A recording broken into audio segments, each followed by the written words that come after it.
The couple was heading home at full speed, dying to get lucky, when out of nowhere a maniac shows up running at the speed of a bullet train. He blew past the car like it was nothing, and left everyone eating dust. People had no idea what was going on, watching some dude running like Sonic in the middle of the street. The police set up a blockade and managed to stop the maniac. When an officer fired a taser at him, the guy simply caught the shot with his fingertips. They even hit him with the full shock, but the wild-haired dude fired back, sending everyone flying.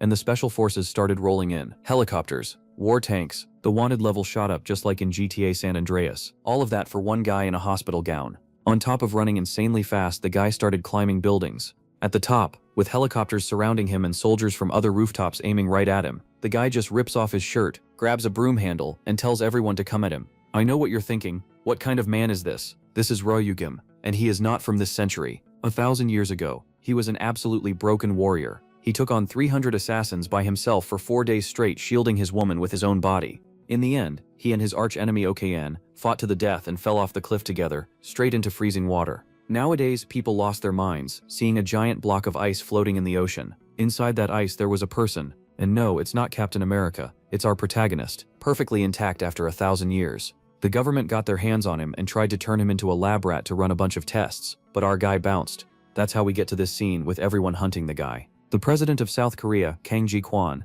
decides to go there himself. He orders the soldiers to lower their weapons and introduces himself as the leader of the country. He explains that they're in the future and reaches out his hand to greet him. Ryugim swings the broom right past the president's head just to test if any of this was an illusion or reality. The president nearly got launched into the sky and almost messed his pants. Back in the past, there was a woman named Yun Sheng who was a specialist in mental attacks. So our guy thought he was caught in a genjutsu. Now that he sees everything is real, he gives up fighting. At the president's secret base, they prepare a full-on feast for Ryugim. The two have a conversation, and the president explains that modern medicine managed to unfreeze him just fine. In exchange for support in this new era, he asks for only one thing: cooperation. The government wanted to study how the guy survived centuries frozen solid, and use that to benefit humanity. The president had to feed the public a lie, saying that the giant block of ice, the maniac running in the streets and jumping off buildings, was all footage from a movie, that none of it was real. All of that to keep the truth hidden about the frozen man. Any country would commit atrocities to get that kind of power in their hands. Since he has no interest in being anyone's lab rat,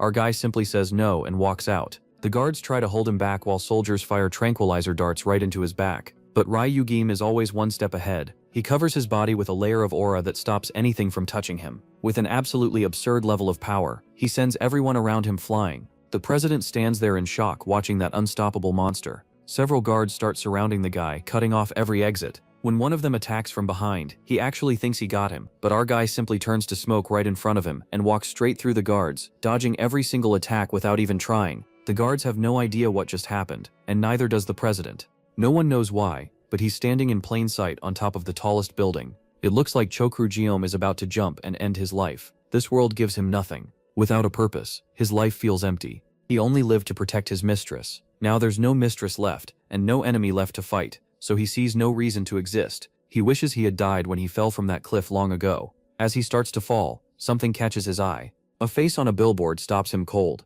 It looks exactly like Okayan, his final enemy. Chokru-jeom's eyes widen, and his mind flashes back to his battle with Okayan, the monster who trapped his family in an illusion and made them kill each other in front of him. Bunhai and Okayan worked together to bring destruction down on Goryeo. Back then, the bodyguard faced him with pure determination, while Okayan enjoyed tormenting him and vowed to crush the world. To Chokru-jeom, that man caused everything. He was sure he'd killed him in their last fight, but somehow that bastard seems alive in the future. That changes Ryugim whole view of things. If his enemy still exists, then so does his reason to live. He throws his hands toward the ground, releases a massive force, breaks his fall, and lands on his feet. There was too much he still didn't understand, and now he was set on learning the truth. Back at the Blue House, President Jakun nearly loses it after hearing that the ancient warrior jumped from the tallest building around. What scares him even more is that no body was found. Luckily, they found a witness who met him afterward. According to that person, he only asked for information on Yeonwoo. In this world,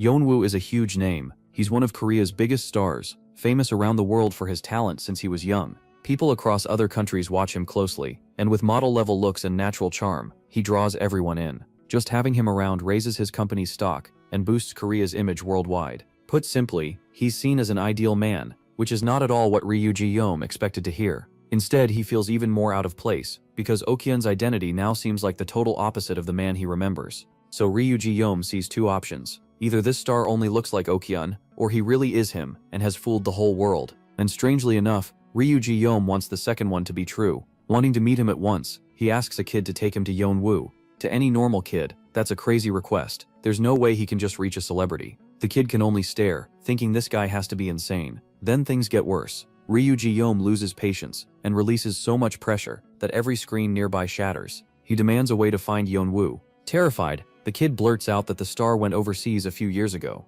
Ryuji realizes his target is already in another country. That takes us to America. There, the model is having lunch, when he suddenly gets smacked in the face by a huge man. The guy yells at him in English, telling him to get out, but it's only a movie scene they're filming, so nobody is actually fighting. The director is annoyed because Yeonwoo hasn't been in top form lately, and it's slowing down the shoot. Trying to make up for it, Yeonwoo, even with his face already swollen, asks the actor to hit the other side too so they can redo the scene. Then a chandelier suddenly breaks loose. It crashes down without warning, and the big actor would be done for if it hit him. Yeonwoo dives in just in time and saves his life. The staff rushes over to check them both. No one expected that accident, but thankfully they're alive and the actor is fine. Yeonwoo isn't so lucky. His arm takes the worst of it. At the hospital, everyone is shocked that he hurt himself that badly, just to protect someone else. People send him piles of gifts for his brave act, but Yeonwoo wants to share them with the hospital staff. He also apologizes for delaying filming, though everyone is just relieved his injuries weren't worse. Then Yeonwoo realizes filming doesn't matter much after hearing some shocking news. Back at the Blue House, President Ji-Khan says goodbye to the others, then finds the ancient warrior waiting for him, after slipping past top-level security with ease. Ji-Khan still remembers how shaken he was, because only 9 hours earlier that same man had appeared in his office out of nowhere. This time, he comes to accept the cooperation offer he rejected before, but with one condition. He hands over a photo of Yeonwoo, and asks the president to find someone trustworthy, who can put him in the same room as the star. Ji-Khan agrees to anything, as long as full cooperation comes in return. Ryuji notes that handshakes as a sign of trust didn't exist in his time, but he takes the president's hand anyway. Back in the present, Ji-Khan learns that Ryuji urgently wants to see Yeonwoo, though reaching him from so far away won't be easy. Still, they manage to arrive where Yeonwoo is staying. The model is stunned to see the president and the man beside him. Yeonwoo politely introduces himself, while Ryuji stays tense, ready to find out if this is really Okyum. Khan mentions that Yeonwoo recently sprained his arm, and Ryuji steps forward to greet him with an outstretched hand. The celebrity is startled to realize this is the same man from the news, standing right in front of him. They shake hands, and Ji-Khan suggests they sit somewhere more comfortable. But what really matters is this. Ryuji is squeezing Yeonwoo's hand with crushing force. To his surprise, he senses no trace of chi at all. Yeonwoo feels completely human. Disappointed, Ryuji apologizes for barging in. Ji-Khan tells them to make themselves comfortable while he steps out for the bathroom, but that's just an excuse. His men are already waiting nearby in case anything happens. Soon, everyone leaves the room, and only the two of them stay behind at the table. Even with tea in front of him, Ryuji feels crushed. He realizes this man only looks like Okyun, so maybe he really is alone in this world. Then Yeonwoo suddenly says Ryugi's name. He leans in close and whispers, shocked that he's still alive. Yeonwoo can't believe the bodyguard he thought was dead is standing here. Ryugi nearly attacks on the spot, letting out a fierce aura as a warning. He demands to know if this was all some kind of game. So Yeonwoo was never real, it was always Okyun underneath, which means only one thing. Okyun must have learned a way to hide his chi, and Ryugi wonders how he reached this future before him. Okyun calmly says killing him here would mean nothing, so he should put away that killing intent. He points out that Ryugi is still getting used to this world, while he has already blended into it. Ryugi presses him, asking how he came to the future, but Okyun keeps that to himself. Then Ryugi asks about the one person he cares about most. Did the girl he was sworn to protect come to the future too? But Okyun decides to play with him. Instead of answering straight, he gives a vague reply, like a riddle. Fed up, Ryugi slams pressure into the table, sending Okyun and his chair flying back. It's clear Okyun won't cooperate, so Ryugi decides to get the truth himself. He glares down at Okyun as the other man rises from the wreckage, almost like he's remembering their past life together. But that last hit seems to make Okyun more confident, like he can tell Ryugi still hasn't recovered his full power. Just before they start fighting, Okyun warns him about the illusion barrier around them. To everyone else, it'll look like two old friends catching up instead of tearing the place apart. Okyun rushes in, but Ryugi instantly says something's wrong. He wasn't fighting Okyun at all. He crushes a pine cone in his hand, and says he'll uncover the truth himself. He explains that even though the enemy hid their chi at first, some leaked out while blocking his attack. That was enough for Ryugi to know this wasn't Okyun. The fake Yunwoo drops the disguise and turns back into a woman. She's impressed he figured it out after just one meeting. It's Yoonji. The story jumps back to the last day of the rebellion. When Ryugyam clearly saw Yoonji fall after being cut down, he was sure she died, so seeing her now makes no sense. Yunwoo laughs at his confusion and says the real Okyeom now holds an important place in this world. She only used Yunwoo's identity because her master was busy with other meetings, and now she can't wait to report Ryugyam's return to Okyeom.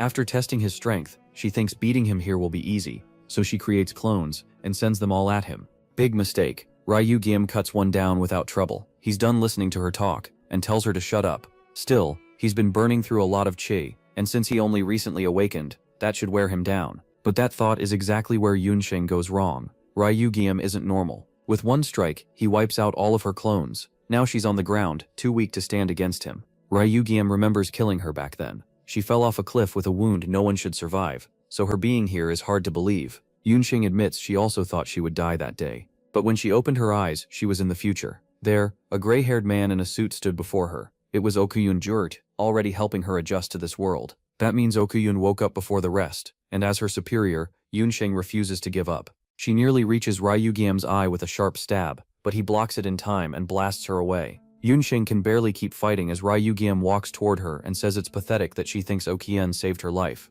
She says she's only been here a month, but Ryugyam focuses on something else. When did her body start rotting? She has no idea why he asks, so he tears her shirt open and reveals decayed flesh underneath. He tells her Okyen never saved her, he just used a spell to keep her alive a little longer. Once she's useless, she'll die anyway. Yunsheng loses it at those words, shouting that he's talking nonsense. Ryugyam knows she's never heard of this technique, but to him the answer is obvious. She's nothing more than one of Okyen's tools. He even says the reason she's stuck doing this kind of small work is because that's all she's worth to Okyen. That hits Yunsheng hard. She's horrified to realize she may die soon. But Ryugyam says there is one way to survive, and only he knows it. To save her, he must use a different kind of chi, and he proves it by sending his own chi into her to slow the decay. That confirms it for Yunsheng. Her master planned to throw her away. Ryugyam says only he or Okyen can use this method, so now she has to choose a side. Knowing she has no other path, Yunsheng quietly admits that she wants to live, and asks Ryugyam for orders.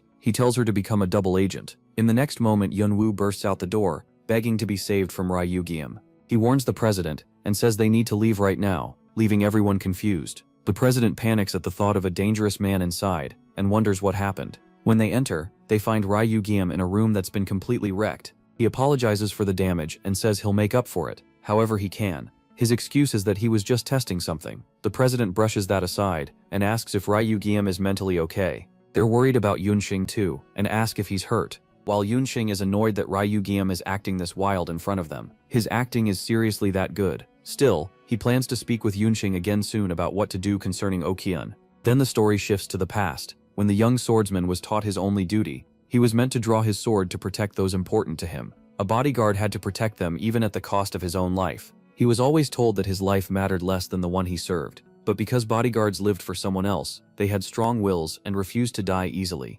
Ryugyam wakes up in the lab, and the researchers go on alert when they see his condition suddenly getting worse. He says he's fine and asks how much longer the research will last, but the president tells him to rest and continue another time if needed. Ryugyam agrees to pause the research for now because he has to keep an important promise. In the next scene, Yoon Xiaobei meets Ryugyam and says he showed up later than she expected. She notices someone is following him, but doesn't mind when she realizes it's just one of the president's men. They sit down to talk over food, though Yunsheng is surprised by how casually he orders so many drinks on her tab. Ryugyam tells her to stay quiet. He's the one asking questions. He starts by bringing up Okyen's past, and how he tricked him in their final clash. Okyen belonged to the family. Ryugyam was assigned to protect. Everyone thought he died in an incident, but he had faked it to prepare a rebellion. Yunsheng says Okyen always kept secrets and she only followed his orders. Since she can't explain much more, Ryugyam asks if anyone else from the past came to the future. As far as she knows, it's only Yunxiao, Okyen and Ryugyam. She even searched through records for others, but found nothing.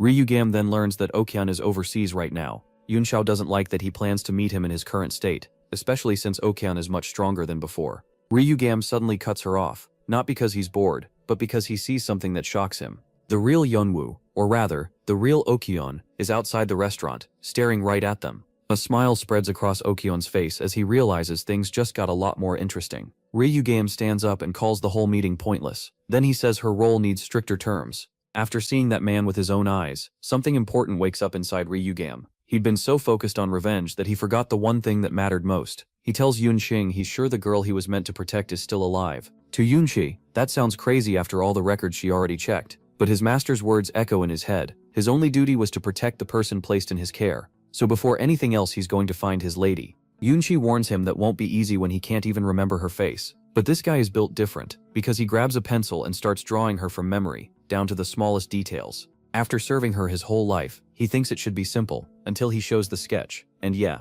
it's terrible. The story then shifts to Soon. Her friend is annoyed that she went off without her. She's also the same girl from the start who wanted to end her life. At school, Soon is basically a celebrity. She even has a fan club packed with losers who think they actually have a shot with her. Because of those creeps, her friend is worried. At the same time, she's also a little jealous of all the attention Soon gets. While they talk, Ryugam and Yunxing spot the two girls from afar. Yunxing is still amazed by smartphones, calling them a huge ocean of information. Ryugam is glad they're making progress. He thought it might take a whole year to get this far. He tells Yunxing to stay quiet since they're only here to watch. Then suddenly, a group of creeps surrounds the girls. They're desperate for Soon's attention, and even demand a hug like she owes them one. The way they close in leaves Soon horrified, while the two gross idiots act like being her fans means she has to reward them. Ryugam and Yunxing watch from a distance and realize they'll need to step in soon, and this is where we learn more about his lady. The first word he uses for her is dandelion, because of how pure she was. She was small, gentle, and always crying, even though she came from a rich family. Whenever she got sick, it was serious. She was the kind of person who needed someone by her side to stay safe. Ryugam jumps in just as one of the creeps tries to grab Soon. Yunxing keeps an eye on Soon's friend. And if you thought Soon was Ryugam's lady, nope, it's the friend. And she wasn't weak, not before, and not now. She was his master. Ryugam walks over to her, and she steps toward him. He apologizes for arriving too late to protect her, then offers his jacket against the cold. After one look, Ryugam is certain it's her. But then, to his shock, the girl rushes in and slams an uppercut into his stomach. Ryugam never saw that coming, and honestly, neither did I. She's no helpless victim, she's dangerous. Smiling, she says it's been a long time. Turns out she thought he was just another fan. That crushes him because she doesn't remember him at all. She doesn't even have the same name anymore. Confused, the girl asks if he's actually a fan of Soon instead. Ryugam is shaken because it's not only her memories that are different, her whole personality is too. The person in front of him feels completely different. Then the girl lowers her head, embarrassed that she punched him for no reason.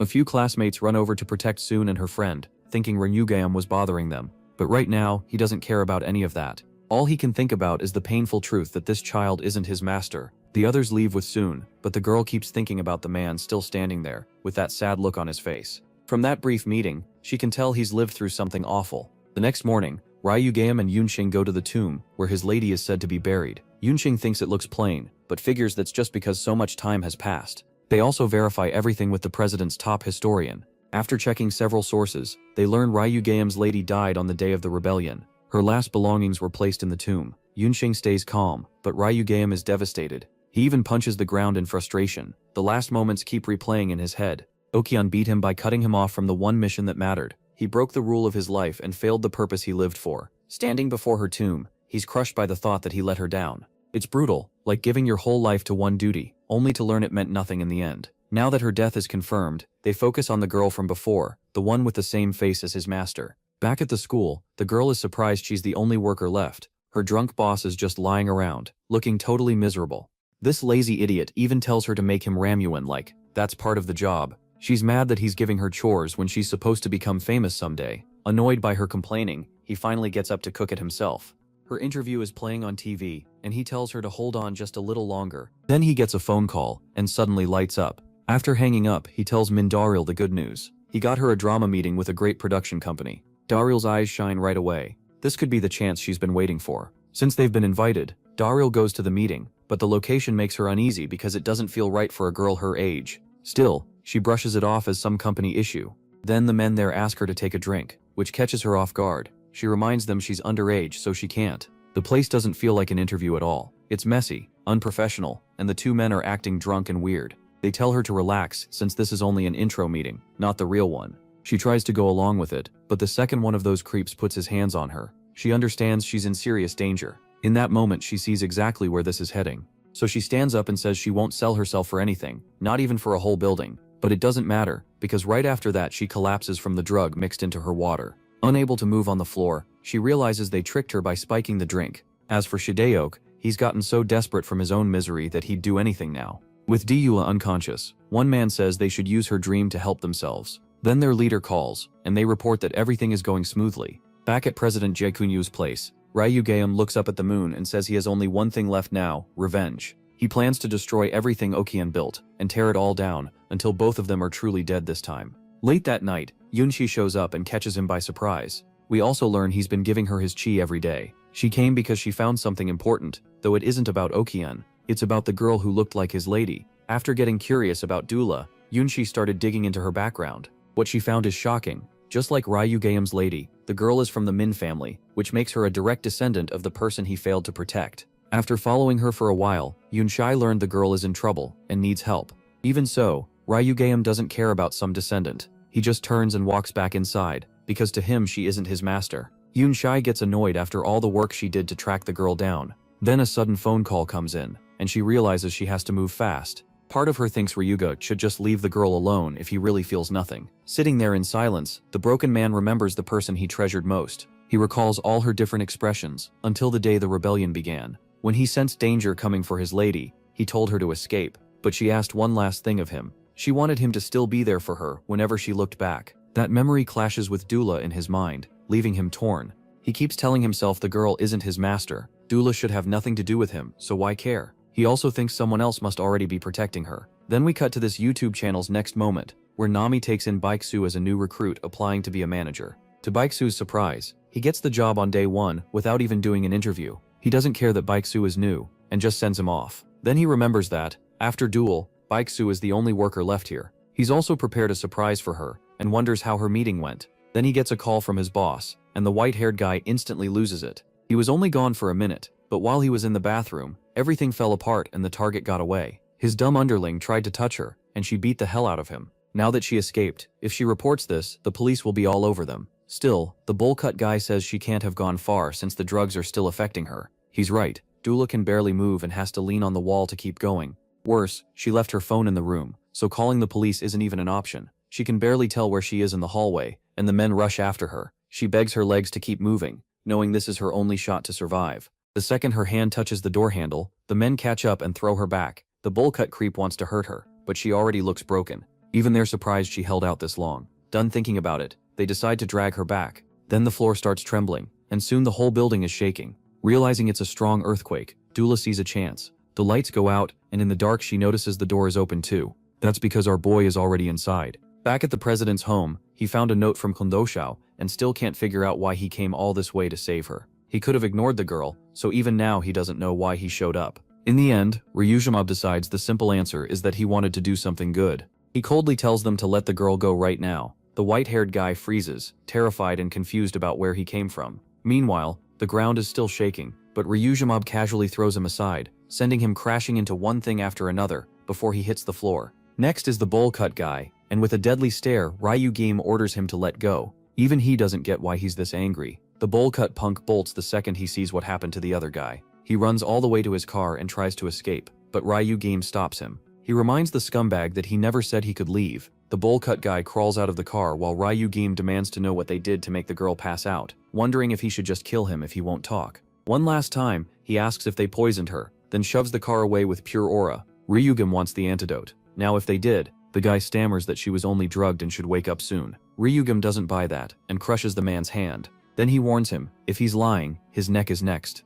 The bowl-cut guy is still lost when a group dressed like government agents shows up to stop things. They're actually a security team. They tell him to run while Ryugime checks on the girl, but their leader wants to take the child into their custody instead. They don't even introduce themselves. They just order Ryugime to hand her over or face force. Ryugime is ready for that, and tells them to go ahead and try. Recalling their first meeting and how he just saved her, Ryugime decides he should be the one responsible for her. He says he's the child's manager, even if it's only been one day. The bowl-cut punk calls his boss and finds out he was the one who sent the bodyguards to take over if things went wrong. But when he says they ran into Duel's manager, even his boss is caught off guard. Back with Ryugime and the guards, they demand proof that he's really connected to the girl. Instead, he tells them to prove they can be trusted before he hands Dula over. In his mind, these guys are suspicious, and he doesn't trust them at all. One of them makes a move, but Ryugime kicks him in the stomach and finishes with a palm strike that knocks him away. After dropping him, Ryugim briefly wonders if that was too much. The leader stops pretending to be polite and signals everyone to jump him. That doesn't help. Ryugim tears through them with one strike after another until he's the last one standing. As he starts to walk past what's left of the team, Ryugim feels something unexpected. The team leader steps up to fight him personally, and at last the girl wakes up. She doesn't recognize any of the security team, so he tells her to close her eyes for a moment and gathers power for one huge attack. In a single instant, the whole team is sent flying and dropped like bowling pins by Ryugim's explosive charge. The girl is left speechless. All she can do is admit that he's insanely strong. In the next scene, she's safely back with her boss, who realizes he made a huge mistake sending her alone with no one to protect her. He never thought this would happen, and got fooled just because the company had a big name. Even if she looks okay, it's obvious this shook her badly. What seemed like a good chance at first could have ended horribly for Duel. Her boss is furious and wants to go after the people who hurt her, but she calls out that reckless idea. There's no way he can fight a giant company. She wants to expose them too, but the truth is they're too weak right now. No matter how loudly they protest, they'd still lose. That's why she doesn't want him picking a pointless fight.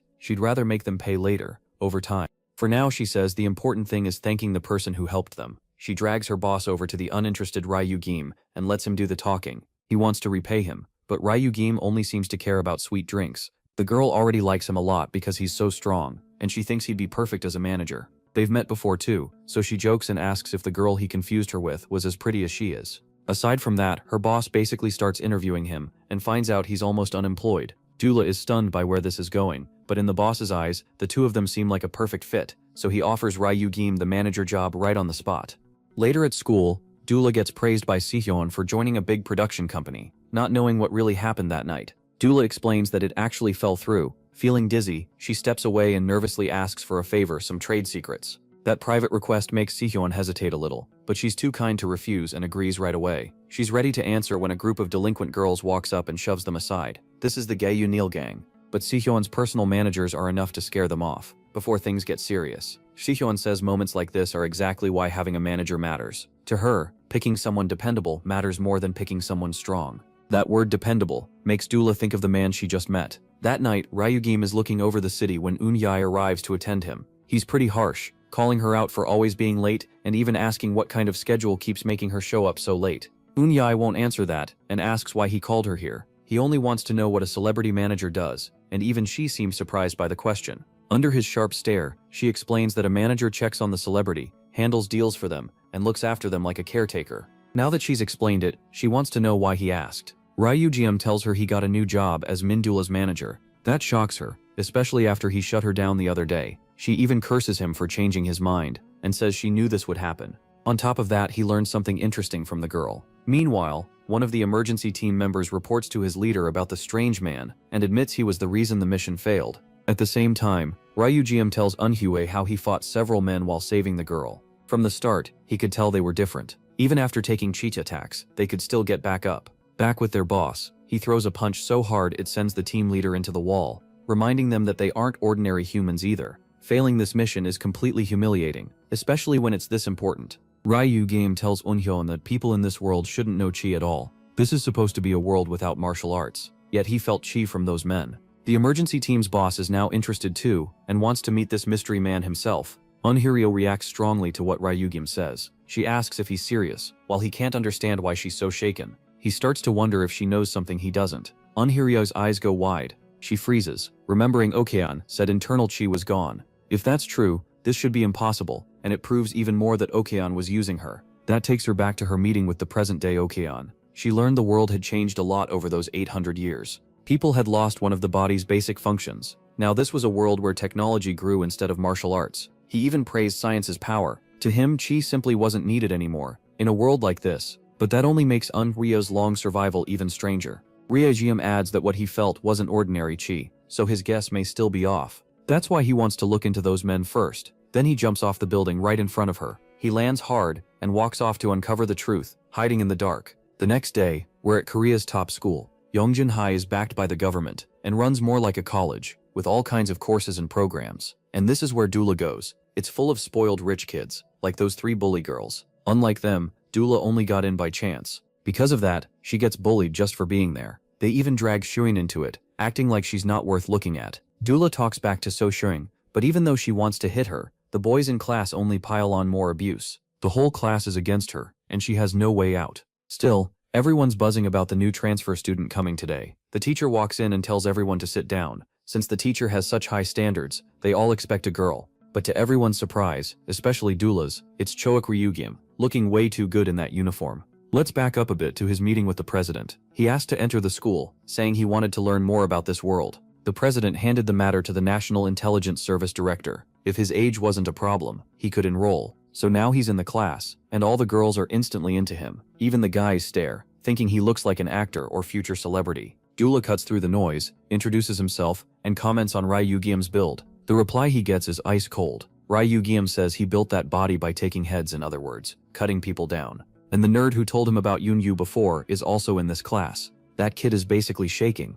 while Junyu laughs at Ryugyim for sounding like some anime guy. The poor boy looks terrified that he might actually wreck the whole school. Ryugyim glances over and spots Dula. She signals for him to come outside and talk. So he follows, and she questions why he's attending this school. She can't believe he got in so easily, and wants to know who he really is. But before he came here, Ryugyim was warned not to reveal his identity. He was fully coached for questions like this, so he gives the prepared answer. He says he entered through special admission, and that he's also her manager, basically a bodyguard. Since dangerous people are after her, he wants to stay close and keep the celebrity safe. That makes her uneasy. She tells him not to do that at school, or they'll both get in trouble, and says they should act like strangers here. Part of her still avoids the truth, because she doesn't feel like a real celebrity yet. She's left flustered, but Ryugyim disappears like Batman. Elsewhere, some bullies are shaking down a nerdy kid for lunch money. He refuses to hand it over, so he gets a brutal punch to the stomach for not obeying. The hit drops him. Janel rules the class like a tyrant, and everyone around him is scared. As Ryugyim walks over, he wonders what's happening. The reason he vanished earlier was simple. He sensed a trace of chi nearby. Now Janil has the kid on his knees, taking the money. The weak boy explains that Janil collects taxes from everyone. With his powerful family backing him, he treats the class like his own playground. The easiest word for him is king, and that word instantly sets Ryugyim off. He's disgusted that someone this pathetic calls himself that, but Janil and his crew hear every word. Ryugyim calmly apologizes for offending the king. Janil takes it as a challenge to his place on top. One of his goons thinks he's enough to deal with Ryugyim. Janil shoves that guy aside himself, then sticks out his jaw and dares Ryugyim to hit him. Bad move, die. Annoyed that Ryugyim is still acting tough, Janil pulls back his fist. The weak kid can't believe this is happening on the transfer student's first day. Right before the fight starts, the teacher steps in and ruins Janil's fun. He tells them to keep that kind of thing outside school. Janil warns Ryugyim that he'll make his life miserable from now on. He talks like he's about to destroy him. Ryugyim just looks confused. Later at lunch, Ryugyim asks to sit with a group of students. To his surprise, they all get up and leave. No one wants to be linked to him and end up on Janil's bad side. Since the table is empty, the weak kid asks if he can sit there instead. They eat together, and Ryugyim wonders why everyone is so scared of Janil. He really doesn't get it. The boy explains that Janil and his gang have marked him now, so school is about to become a nightmare. Janil pushes people until they have no choice but to leave school. That's why everyone is avoiding Ryugyim. But the kid also asks why Ryugyim didn't crush Janil, when he clearly could have. Then he brings up their first meeting. He says Ryugyim already seemed strange back then, and jokingly asks if he's some superhuman from another time, which is way too close to the truth. Before they can keep talking, a teacher calls for the new transfer student. In a separate room, the teacher asks him simple questions about Ryugyim, says the teachers aren't much help, and don't seem to live by strong morals the way people once did. But he already knows why he was really called here, so he tells Unhyori to stop pretending. She drops the fake act, and is shocked to hear he sensed traces of chi at school. Sadly, neither of them knows who that chi belongs to. That's why Ryugyim started trouble on purpose. He was trying to force someone there to use chi. It was a perfect chance, but the teacher interrupted it. Still, he's confirmed one thing. Martial chi still exists in this world. At the same time, Junil is beating the weak kid, which will make it even better when Ryugyim finally pays him back. Junil is ordered to take off his shirt and hit back. He barely taps Junil's shoulder. He's completely shaken. Junil mocks his terrified face, then slams him hard enough to jolt his whole body. The goons watch their leader play with his new victim, and they remember seeing Ryugyim talk to Junho in the cafeteria. That's why he's being punished. At this rate, Junho will be forced to take off his pants next. Then the boy with glasses from earlier rushes in to stop it. He's the class president, and after talking with Duel, he finally decides to act. Duel had been disappointed that he kept bowing to the bullies. That talk, he stayed quiet all this time to protect his future and keep life peaceful, but he's done staying silent. He suddenly charges at Junel like he's ready to take him down, but Ryugyim appears and blocks him. That confirms something for him. Then Ryugyim tears Junel down with words, saying he's no king, just a bastard. That insult makes Junel's men rush the transfer student. Ryugyum remembers his talk with the president. He was ordered not to cause trouble, and he gave his word. So he stays still and does nothing. He also remembers what Junho told him. Ryugyum had asked why Junho would get involved with someone already marked as trouble. Junho answered with a simple truth: the strong should protect the weak. That's what makes this moment so good. Even the kid who looks weak is strong in this setting, and he's helping Ryugyum with the one thing he struggles with most: adapting. Back to the fight. One of Junho's lackeys hurts his own hand trying to hit Ryugyum. A second later, Ryugyum flips him and slams him to the floor. It also makes him think about how his old self had weaknesses too. The whole class is stunned. He dropped 2 guys almost instantly. Then he turns to the cowardly Junho and asks if the so-called king is ready to show what he's got. Junho tenses up, then snaps completely. Like a madman, he charges in with a punch. But all that acting means nothing, because Ryugyum only flicks him in the forehead and sends him flying. Ryugyum doesn't even bother looking at him, and calls him pathetic too, an insult and a beating at the same time. Junho drops to the floor with a huge bump on his forehead. Ryugyum can already tell this guy doesn't deserve to be called king. If anything, the class president fits that title better. Thinking back to the Ryugyum realizes, the class president is holding back an absurd amount of power. Park Mingguk is the one they were searching for, the source of those traces of martial chi. Staring hard at the new transfer student, Mingguk asks what he's hiding. The other students can't make sense of what they're saying, but it definitely looks like Ryugyum caused another problem. Then Duel shows up and finds Junho and his crew all laid out. She has no idea what happened and notices the class president talking with Ryugyum. Ryugyum glances over and meets her eyes, then walks right past. After class, Shun and Duel talk about how strange it is that someone like him ended up at their school. Still, with a guy like that around, now Junho looks like a joke, but Ryugyum still plans to take control of his world again. Shun says Ryugyum feels different somehow. It's like he naturally makes people feel safe enough to get close, and it turns out since hiding it won't work anymore. Duel tells the truth, leaving Shun completely shaken, and Shun promises to keep it secret. Duel is glad she told her early. It also helps that her new manager has no experience, and neither does the future star, so weirdly they fit. Shun admits that meanwhile, Ryugyum thinks back on his talk with the class president. Mingguk wouldn't answer anything until Ryugyum mentioned Qigong. Even then, Mingguk looked totally confused. That proved one thing: he was throwing punches like normal, not realizing how much power was behind them. The strange questions made Mingguk tense up, and the talk ended there. Ryugyum keeps remembering the energy in that punch, because something about it feels familiar. Anyway, Ryugyum gets called in for causing chaos on his first day. The school even wants to bring in his guardian. Ryugyum answers by calling the instructor shameful, and right then his so-called guardians arrive. They're the director of the National Intelligence Service and his men. Imagine showing up to a school meeting with the director as your representative. Since the government sponsors the school, they're clearly unhappy with how things were handled. He tells Ryugyum to leave the rest to him, which makes the instructor even more just. Like that, the matter is settled. Next, our favorite troublemaker shows up again. She brought Ryugyum what he asked for, a file with Mingguk's records and all his personal details. From what she found, Mingguk seems ordinary. If anything, he just looks serious about school. And that Qigong, because the kid has no parents. He only has an older brother. This case is harder than Ryugyum expected, so he starts wondering if the class president is tied to the security team.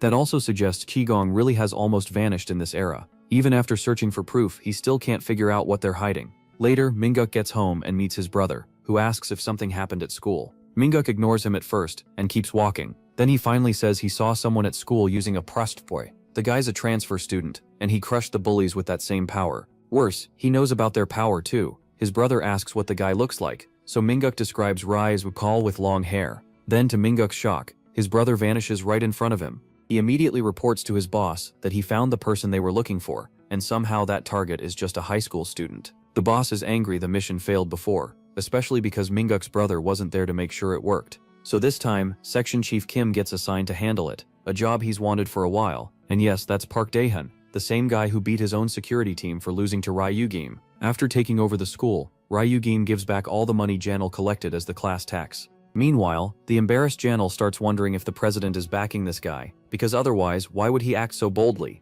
That would make Ryugyum the school's new king, and everyone starts talking about him.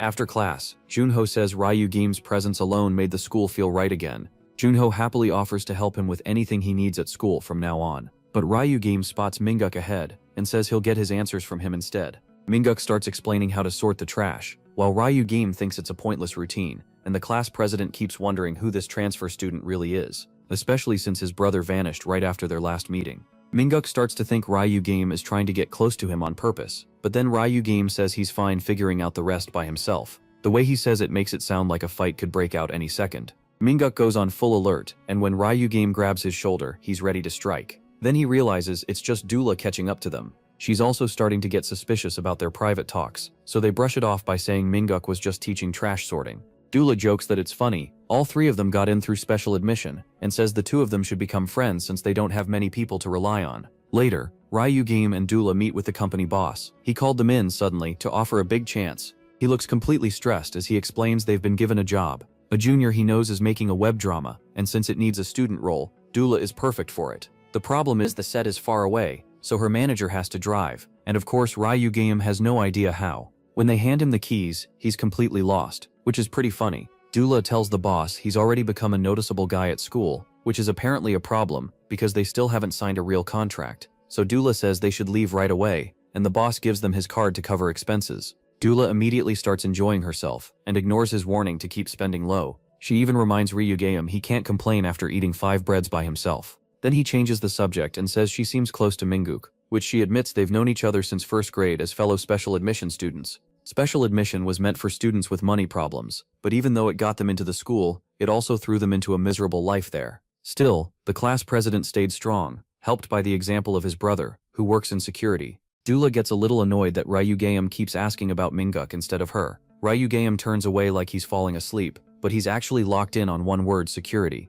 When they reach the filming site, Ryugame finds out Dula doesn't want him following her around because he'd draw too much attention, so she tells him to rest in the crew bus instead. He does exactly that, sitting there quietly and thinking about the security men he fought before. That means Minguk definitely lied to him, and Minguk's brother Dae-san looks suspicious too. Then, right on cue, that same group of suited clowns shows up at the bus. Ryugame is glad he'll finally get a shot at meeting Dae-san. He tells them he won't break them if they just answer a few questions. The first one is about their real target. When nobody answers, he moves to a second question, asking about the stunt. But the team leader jumps in first and attacks Ryugame. He throws a punch and Ryugame catches it easily without even standing up. But that's exactly what the attacker wanted, because he pours out a huge amount of chi and launches a high-level move in that tight space. Even his own men think Ryugame might die from that. The leader tries to follow up with another blow, but Ryugame smashes him aside instead, leaving him slumped over unconscious. Ryugame has armed himself with something useful, figuring it's better than using just his fists. The rest start taking off their jackets like that'll help them. As the first one rushes in, Ryugame notes that their qigong only comes out under certain triggers, so while beating them down, he also compares their power to Minguk's. But compared to the qigong Ryugame knew from the past, this version feels like a weak knockoff, so he tears through them with no effort. After dropping every last one, he props them back in their seats like they're just asleep. Their qigong was weak, but the man coming next is clearly different. The bus, Ryugame steps out and faces a man in a sharp black suit. Darhan is not happy. His whole team got wiped out in less than a minute. Ryugame asks straight up if he's Park Dahan. Then he drops a wild claim. He says he's the Park family's ancestor. The moment Tien hears that, he bursts out laughing. To him it sounds completely insane. Ryugame then brings up his younger brother Minguk, and that name makes Tien swing a pipe right at his head. Only after that does he ask who Ryugame really is. Ryugame catches the pipe and asks if Tien really wants to know that badly, since they're after the same thing anyway. They decide to settle it somewhere else, so they head to a quiet park. Once there, Tien gets serious and lets out a huge wave of chi. He wants answers, but he's made it clear he'll only listen if Ryugame loses. Both of them want the truth, so the winner gets everything, and the loser has to talk. Fed up with being looked down on, Tien charges first. His blow lands and sends Ryugame sliding back. Tien is surprised Ryugame kept up with that speed, and even gives him credit, but he's not done yet, using the walls like steps before diving down with a heavy flying kick. Tien can tell his opponent is reading every move, and for the first time he wonders if he's facing something way beyond normal. He still doesn't know who Ryugame is, but he's already thinking this man may be stronger than him. Knowing he can't hold back anymore, Tien draws out his qigong completely. Then he takes a stance that shocks Ryugame. It's the silent tiger fist. The move creates crushing pressure, even when Ryugame blocks it. Then comes a second rush. Tien flashes in again, and tries to chain into a third strike. Ryugame avoids it, but the pressure still tears through trees in the park. Moving into the fourth part of the combo, Tien tries to finish it with one last decisive blow, but when he strikes, Ryugame is gone. The silent tiger fist needs one key thing to be complete, and Ryugame shows it: perfect silence, hiding his presence like a predator behind its prey. He points out how badly Tien uses qigong, and proves he could have ended the fight instantly. Just the first step of Ryugame's counter sends Tien flying and cracks the ground from the force. That was the moment the gap between them became obvious. Ryugame then reveals he didn't even use the full sequence. Later, Dulo is shocked when they get a private car instead of taking the bus back. She has no clue what happened. The next morning, Ryugeum smacks Dihen awake. They're at the brother's house now, but Minguk isn't home. Dihen doesn't even remember passing out, but he still plans to keep his word and answer whatever he's asked. Ryugeum says he's already figured out several things on his own. First, Dihen's body doesn't naturally have qigong. That made him wonder how Dihen got those powers, until he found something in the house, a stash of pills. They don't look like the ones from the past, but they work the same way. Their job is to force qigong into the body, which explains why both Park brothers can use it. Ryugeum also realizes neither of them knows the most important part about those pills. That sets Dihen off, and he demands a plain answer. Ryugeum gives it to him fast. They could both die if this keeps going. Dihen can't accept that, and starts yelling in fear and anger. He still doesn't get what Ryugeum wants, until Ryugeum gives him one clear warning. If he really cares about Minguk, he needs to stay away from those rotten people. Then both of them feel a huge pressure from the door. It's unlike anything they've felt before, and it leaves Dihen shaken with fear. Meanwhile, reporters are lined up, waiting to interview the famous star Yeonwoo. Yeonwoo is surprised to spot Yeonwoo there. She greets him politely, and he says she looks good. Then, all at once, he traps them inside a barrier. His hand closes around her throat, as he demands to know how she's still alive. Tien is in real danger, and Yeonwoo tells her to take off her blazer. She's stunned that he noticed her healing state even after she removed Ryugeum's energy from her body. Yeonwoo studies her carefully, while Yunche can't understand how he sees through her so easily. Then, as if deciding she's suffered enough, he offers help.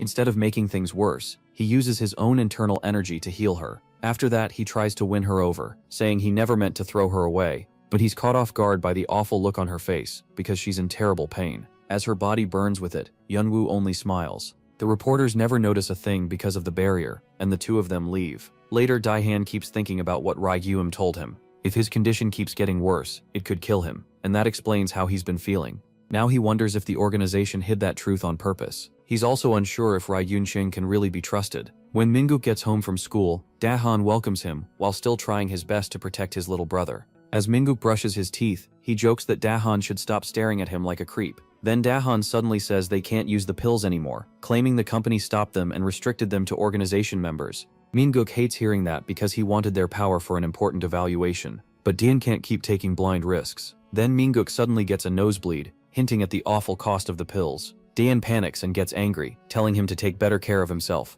Minguk doesn't get why his brother is acting like this. To him, students get nosebleeds all the time. The story then cuts to the head of CK Shield, who's eating dinner while checking the newest version of their product. This formula is stronger than the last, and gives even better results. They even brought in skilled people to test it, and those same skilled fighters got crushed by a man who was barely hanging on. That's how powerful these Qigong pills are, and the company expects its value to soar even higher. This man is Joe Nile, the company's director. Doan is in the meeting too, shocked by what he sees. The director's body is steadily recovering, and sales keep rising. Buyers want more because one dose works right away. It looks like the kind of thing that could blow up in the medical world, and for now, they call it a vitamin injection. Everything is going just as planned. Then the boss tells Daihan to report on the man he was sent to deal with. Daihan only remembers getting completely beaten, so he freezes. But he can't admit that, so he lies and says he handled the guy privately. At least that buys him time. The boss tells him to return to his post, as the scene shifts to Minguk's side. Minguk is getting annoyed because Ryun keeps showing up around him all day. Ryun Cheng plays it off like it's all just coincidence. In truth, he's watching Minguk closely, but lately he hasn't sensed any chi from him.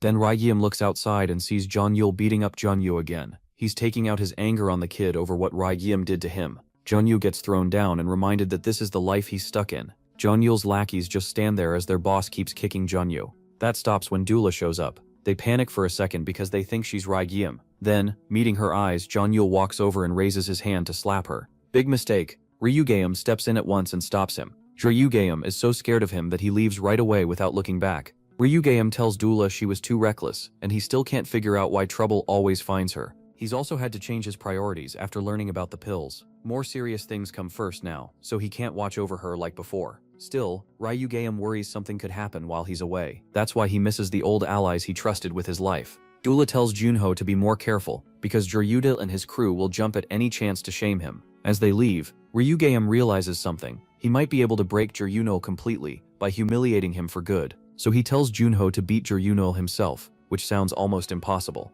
Even so, Ryugeum stands by it and says this is the right way. Since he has no allies in this time, he's ready to share his power with the one person he trusts and build a new team. Back in elementary school, Joryuge was still the same nerdy kid, just a little bigger than the others. That was probably why bullies left him alone. If anything, he was the one picking on others. Then one day, a kid slapped his chubby friend and snatched his Steam Deck, refusing to give it back. The little punk even challenged Joryuge to fight for it in front of everyone. So over the next few days, Joryuge got ready for the first real fight of his life. He knew the whole school would be watching, and everything felt fine until the fight actually started. Then he got blasted in the chin by a brutal uppercut, sending his glasses flying. The hit rattled him so badly he could barely stay on his feet. Still, he somehow managed to steady himself, but inside he was already done. That first punch crushed all his confidence, and his whole body froze up. Fear hit so hard he could barely breathe. The other kids immediately started laughing. To them, he looked like a total joke. Even now, Joryuge sometimes thinks that day messed him up so badly, it even stopped him from growing taller. In the present, he wakes up looking totally confused.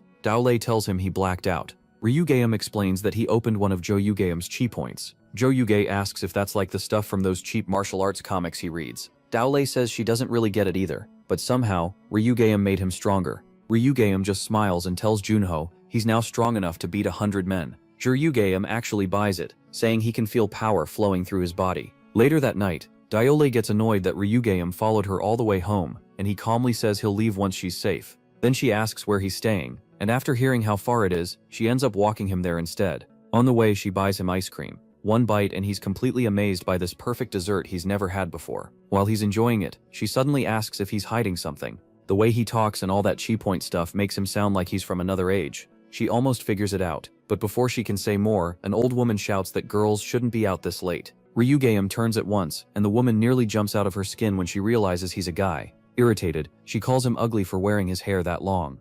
Ryugeum ignores that and senses something odd inside her bag. He politely asks to see her purse, which only makes him look more suspicious. The woman freaks out and starts yelling for help. Daolei quickly steps between them, before it gets worse. Before she can even explain, the woman grabs her purse and runs off like she's hiding something. Daolei asks Ryugeum why he scared her like that. He quietly says the woman was carrying something dangerous. With the drug hidden behind his back, he's shocked to see it's already spread this far. Back to Junho, he sits in his room, wondering if he really can beat bullies now. Then he checks his height, which hasn't changed since he was 8. Seeing that he's still the same, Junho convinces himself he can't win. Deep down, he's still that scared kid. The next morning at school, Daolei is surprised when Ryugeum shows up early. What shocks her more is his new haircut, and she laughs, asking if last night made him do it. He says no, it's just getting hot. Then he notes how clean the other classrooms look before everyone arrives.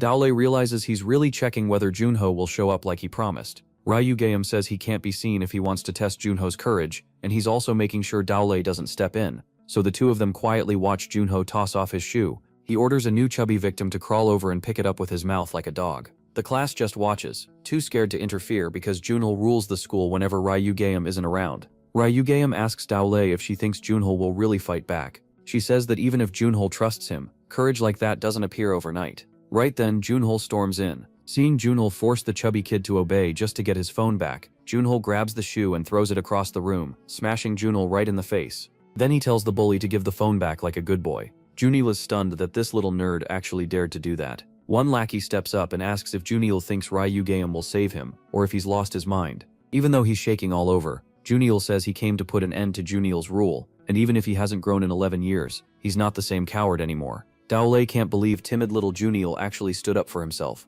When she asks if he can really crush anyone like Ryugeum promised, he casually says no. Junho's chi point still hasn't awakened. Back with Junho, he steps up to face his first opponent, Kim. They both throw their hardest punch at the same time, and the whole class goes silent when Junho gets knocked flat by a heavy hook. Kim admits the nerd almost landed one earlier, but as someone used to fighting, he slips past it and drives a clean shot into Junho's liver. Then comes a punch to the face, leaving Junho wondering why he's the only one getting destroyed. Even Kim's friend tells him to calm down before he really injures the kid, but Kim keeps punching and kicking Junho anyway. That's when Junho realizes he was scared the whole time. As Kim looks down on him and gets ready to finish it, Daolei starts to panic. She demands to know why Ryugeum lied about making Junho stronger when he's clearly still weak. Ryugeum stays calm, and says fear and courage are opposites, but both start with believing in yourself. At that moment, Junho hits his limit, and awakens his true strength, turning that fear into courage. He rockets forward with a headbutt to the chin that drops the bigger guy on the spot. The whole class stares in shock at Junho's sudden burst of power, but Manga quickly points out it was mostly luck. It just happened to hit the chin. Even so, Junho calls for the next person to come get beat, but Junho answers with a savage kick straight to his face. After that, Junho tells his lackey to throw the trash out. To everyone's surprise, Junho slowly gets back up, ready to keep going. Without caring what happens to his body, he rushes straight at the school's top dog and eats a hard knee to the chest. Junho slams him into the lockers and starts pounding his face like a punching bag. He mocks Junho, asking if his brain stopped growing with his height and if he forgot what happened in elementary school. The class watches in shock as Junho keeps beating and insulting him, trying to make sure he never stands up again. Then, Ryugeum steps in and stops the beating. He tells Junho that Junho isn't someone he can beat yet, but Junho rises with a grin and asks if all that chi point talk was just a lie. Every hit hurts like hell, but through that pain he learns something about himself. He tells Ryugeum to stay out of it. This is his fight. Taking his stance again, he shows he isn't done yet. Hearing that, Ryugeum smiles proudly and pats his shoulder. While Junho is still trying to process whether Junho is really challenging him, a punch smacks him right in the face. Junho slips past the counter and quickly thinks through his next move, but Junho calls him an idiot for taking him lightly and drives a knee into Junho, leaving him barely upright. As Junho stands there dazed, Junho keeps swinging and kicks him back to the floor. Seeing him rise again, Junho admits he's impressed by how stubborn the kid is. That's when Junho realizes the power Ryugeum gave him lets him endure hit after hit. But he also knows toughness alone means nothing if he can't strike back. Junho jumps in to finish him, calling him a hopeless nerd who will never change. In that moment, Junho wishes he could fight like his favorite heroes and pulls off a move straight out of one of his favorite comics. Ryugeum and Daole both stare in total confusion as he suddenly strikes a dramatic pose, ready to settle what started 10 years ago. Junho yells that the nerd broke his nose, but Junho suddenly starts dropping him with moves that look straight out of an action series. To end it, Junho grabs Junho by the head and slams him into the ground. The whole class can only stare, wondering if he really just beat the school's best fighter. And for the first time, Junho understands the strength was inside him all along. All he ever needed was faith in himself. Junho heads up to the roof, still holding his aching face. He scans the rooftop for whoever called him there. Then a voice from above stops him. Looking up, he spots Ryugeum and instantly calls him master. Ryugeum asks why, confused, but Junho says it just feels right and decides on the spot to follow him. Ryugeum drops down and circles him, studying him. He says what Junho used earlier looked like Chich at first, but now it seems like something else. Xiaobei says he was only copying a move from a cheap manhwa, and Ryugeum jokes that it's basically this era's martial arts novel. Xiaobei should offals it horse if his master only gave him that power for a short time, because he can already feel it fading. Seeing his face fall, Ryugeum asks why he's so gloomy after beating the bully. He should be happy. Xiaobei happy. Xiaobei admits he wants that kind of power forever. Ryugeum says he can have it if he helps him. Xiaobei's eyes widen. He can barely believe it. Meanwhile, Ryugeum knows he's making it up, since that kind of power doesn't really exist. Even so, Xiaobei eagerly agrees and proudly calls it a disciple's duty. Without another word, his so-called master jumps off the roof and tells him to follow. Xiaobei says Zhong Bao Man, Jijimo Doli Wichulong, Karmian Hadutrandol Vidar Planem. There is no way he can make that jump. So he runs for the stairs, already sure this training will be pure torture. The next morning, Daihan makes breakfast and yells for his brother to get up. Minguk doesn't respond at all. Annoyed, Daihan grumbles that he's basically raising a kid, then yanks off the blanket and goes still in shock. He quickly calls Ryugeum, desperately explaining the situation and saying he'll cooperate however he wants. Minguk now has the same curse marks as Unhai. His state is so bad he won't even wake up. He's drenched in sweat. With nowhere else to turn, Daihan begs for help and says Minguk is the only family he has. Ryugeum tells him to call a number he gives him, and promises to do everything he can. During the call, Ryugeum is trimming his hair, deciding long hair on men doesn't really fit this time anymore. After he hangs up, Xiaonil, the CK Shielder's doctor, gets a call from Chairman Zhonghua. Xiaobei Shed Oston Wan says things went wrong while he was handling Dula, and Xiaobei asks if that's the same girl he told his daughter to deal with. Just then, the chairman's daughter tells him to get back to golf. He stays on the call while taking his shot, and the doctor learns Park Daihan lied about already dealing with the girl. That's why Zhongwan now wants Gurai Yunil to step in himself. The redhead then reports that the new batch of 100,000 ampoules is ready and already being spread. He says they're highly addictive, which is why they've blown up so fast. The plan is to spread them across the world. Meanwhile, Daihan arrives at the Yongjin High Gym Hall. He senses someone nearby and looks around, but Yunshai suddenly appears and nearly scares him to death. Startled, Daihan asks if she's the one he called, and if she can really help. Yunshai answers by turning serious and releasing her chi. She warns him not to test her unless he wants to end up dancing naked. Daihan freezes. Even she can use chi, and now he's wondering who these people really are. Xiaobei grabs his collar to check the curse, then pauses when it feels strangely familiar. Dafan quickly knocks her hand away. He asks when Ryugeum is getting here, since he said he had something to finish. Right then, Ryu Gayam walks in and pulls back his hood. Both Dafan and Yunshi stare, shocked by his new haircut. Ryu Gayam says he was cutting his hair, and asks if he finally looks normal enough to fit into this era. Xiaobei asks why he suddenly cut it short, while Dafan snaps that he was wasting time on a haircut while his brother suffers. Ryu Gayam says he used to think he had no place in this generation, but now he knows that if he wants to face people like Ye Yunhu here and now, he has to understand this world first. Then he tells them a dangerous substance is about to spread everywhere, and he needs both of them to help stop it. Before they go, Ryugyam asks Yunshinai if Yunhu has returned. She looks surprised and asks if he met him somewhere. Ryugyam calmly says he only felt his energy. As usual, Daihen jumps in and asks if he knows whose energy that is, but Ryugyam ignores him and tells them to move. Daihen says he only cares about saving his brother right now. Then Ryugyam shocks him by saying he already looked at Minguk. From what he saw, Minguk may be past saving. He adds that something else has been mixed into the original curse. Daihen asks if another kind of ampule caused it, and Ryugyam says they need to learn exactly what's in the new one before it's too late. Daikan finally admits he's heard about a new ampule being mass-produced, stronger effects, but much higher risk. He asks if finding it could save Minguk, and Ryugyam notices he's starting to doubt him. So Ryugyam says no hospital in the world can save Minguk. To ease his fears, he taps the spot where Daikan's mark was, and the cursed skin instantly turns normal. Daikan thanks him, now convinced his brother still has a chance, and the three of them sit down to plan. Yunshinai asks if Ryugyam knows where to find the new ampule. He says that kind of information is hard to get, and only the ampules being shipped around leave any trail. When Yunshin suggests going after the higher-ups directly, Ryugyam pulls out an ampule and says their real goal is to destroy it. He explains the higher-ups may just be working for someone above them. Daihen agrees it's too soon to go after them, and says he'll try to get information from the inside. Yunshin clearly doesn't like that idea. Then Daihen says there's still something he hasn't told them. What he reveals is so shocking that even Ryugyam is stunned and has trouble believing it. The next day, the teacher gets annoyed when the class doesn't give the usual morning greeting, and asks where the class president is. A student says the prez is absent. That shocks everyone, since Minguk never misses school. Janel is absent too, and Junhoo wonders if he's too ashamed to show up after yesterday. Later on the rooftop, Dorel barges in and angrily asks Ryugyam if he's hiding something about Minguk, because Minguk never stays home, not even when he's sick. Ryugyam calmly says he doesn't know anything, but she calls him a liar. He asks if she's worried, then tells her Minguk will be back before she knows it. The last time Ryugyam checked on Minguk, he used chi to steady his condition. It kept things from getting worse, but he couldn't wake him, and he knew Minguk might stay asleep for months. So when Ryugyam says Minguk will return soon, Jush will get suspicious and tries to make him talk. Just then, he senses someone coming, and quickly covers her mouth, warning that someone is here. The door opens, and Siyun walks in looking for Duel. Duel tells Ryugyam to relax because she's already told Siyun everything. He tenses up and asks what exactly she told her. Jush will hug Siyun and says they're best friends, so of course she told her. Then she gives Siyun a little push forward and tells her to greet him properly, since this is their first real meeting like this. Siyun starts to blush, and as Ryugyam steps closer to speak, the story cuts back to when Dorihen shared that shocking news. He said his boss's real target was both Ryugyam and Deklid, though Deklid was the first one marked, and he tried to stop it by filing a false report.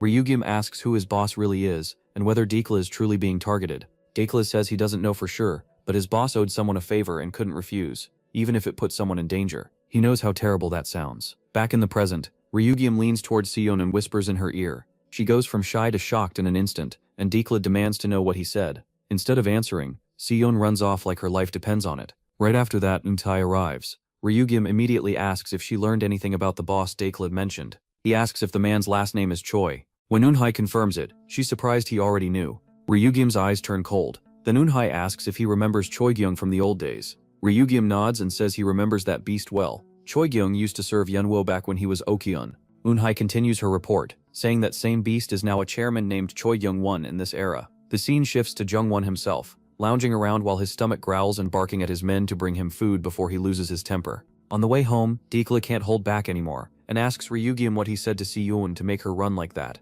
He says she wouldn't believe it, but she keeps pushing, so he finally tells her the bullying she suffered was all because of Siyun. Dekla is left speechless. She questions him at first, but little by little, she realizes he's right, and the truth hits her hard. She runs ahead too upset to hide it, and says she'll go by herself from here. Dekla remembers sitting alone on the school stairs. That was when Siyun called her name for the first time and asked if they could be friends. Dekla warned her there was nothing to gain from being close to her, but Siyun said she just wanted them both to be happy. Back then it sounded completely real. As those memories come back, Dekla sees all the little moments they shared, eating lunch together, shopping for clothes, and singing their hearts out at karaoke. Then Si-yoon snaps back to the present and realizes how far she's fallen from what they had. As Si-yoon heads up the stairs, she remembers Ryugim calling out how much she hated Dakelet, then cringes and facepalms. She wonders how her life turned into this mess, then quietly curses all of them. Elsewhere, Janil and Jongwon talk about what comes next. Their conversation is cut off by Jongwon's daughter. Jongwon asks Janil to leave them alone for a moment and apologizes to his daughter for what he's done. He tells her not to worry. Janil is handling it, and everything will be okay. At their hideout, Dakelet says they don't have much time because the new drug is probably already spreading. Since his team wasn't told to handle delivery, he figures someone has started to suspect them. Even so, he says they can still get the pills. Not every Dakelet uses a middleman. Some are done in secret, like street drug sales. Yunxing looks confused, so Ryugim asks how those secret sales work. Dakelet says people usually use SNS and Telegram. When both of them stare blankly, he explains that Telegram is an app on a phone, but they still don't get it. That makes Dace Han lose patience, and Yun Xiaobei tells him to explain it from the start. Instead, he says they need someone who actually understands this stuff, and Ryugim instantly knows who that is. A dealer posts in a Telegram group about a new pill and calls it a vitamin shot. Yun Xiaobei quickly answers that he wants two, and the dealer tells him to wait at the last stop on the X line. So Yun Xiaobei sits quietly, telling himself his only job is to make sure the deal happens safely. He remembers Ryugim saying he'd show up after the exchange, but Yun Xiaobei still worries because these people are dangerous. The closer it gets, the more nervous he feels. Then, as the train nears the final stop, he suddenly needs the bathroom.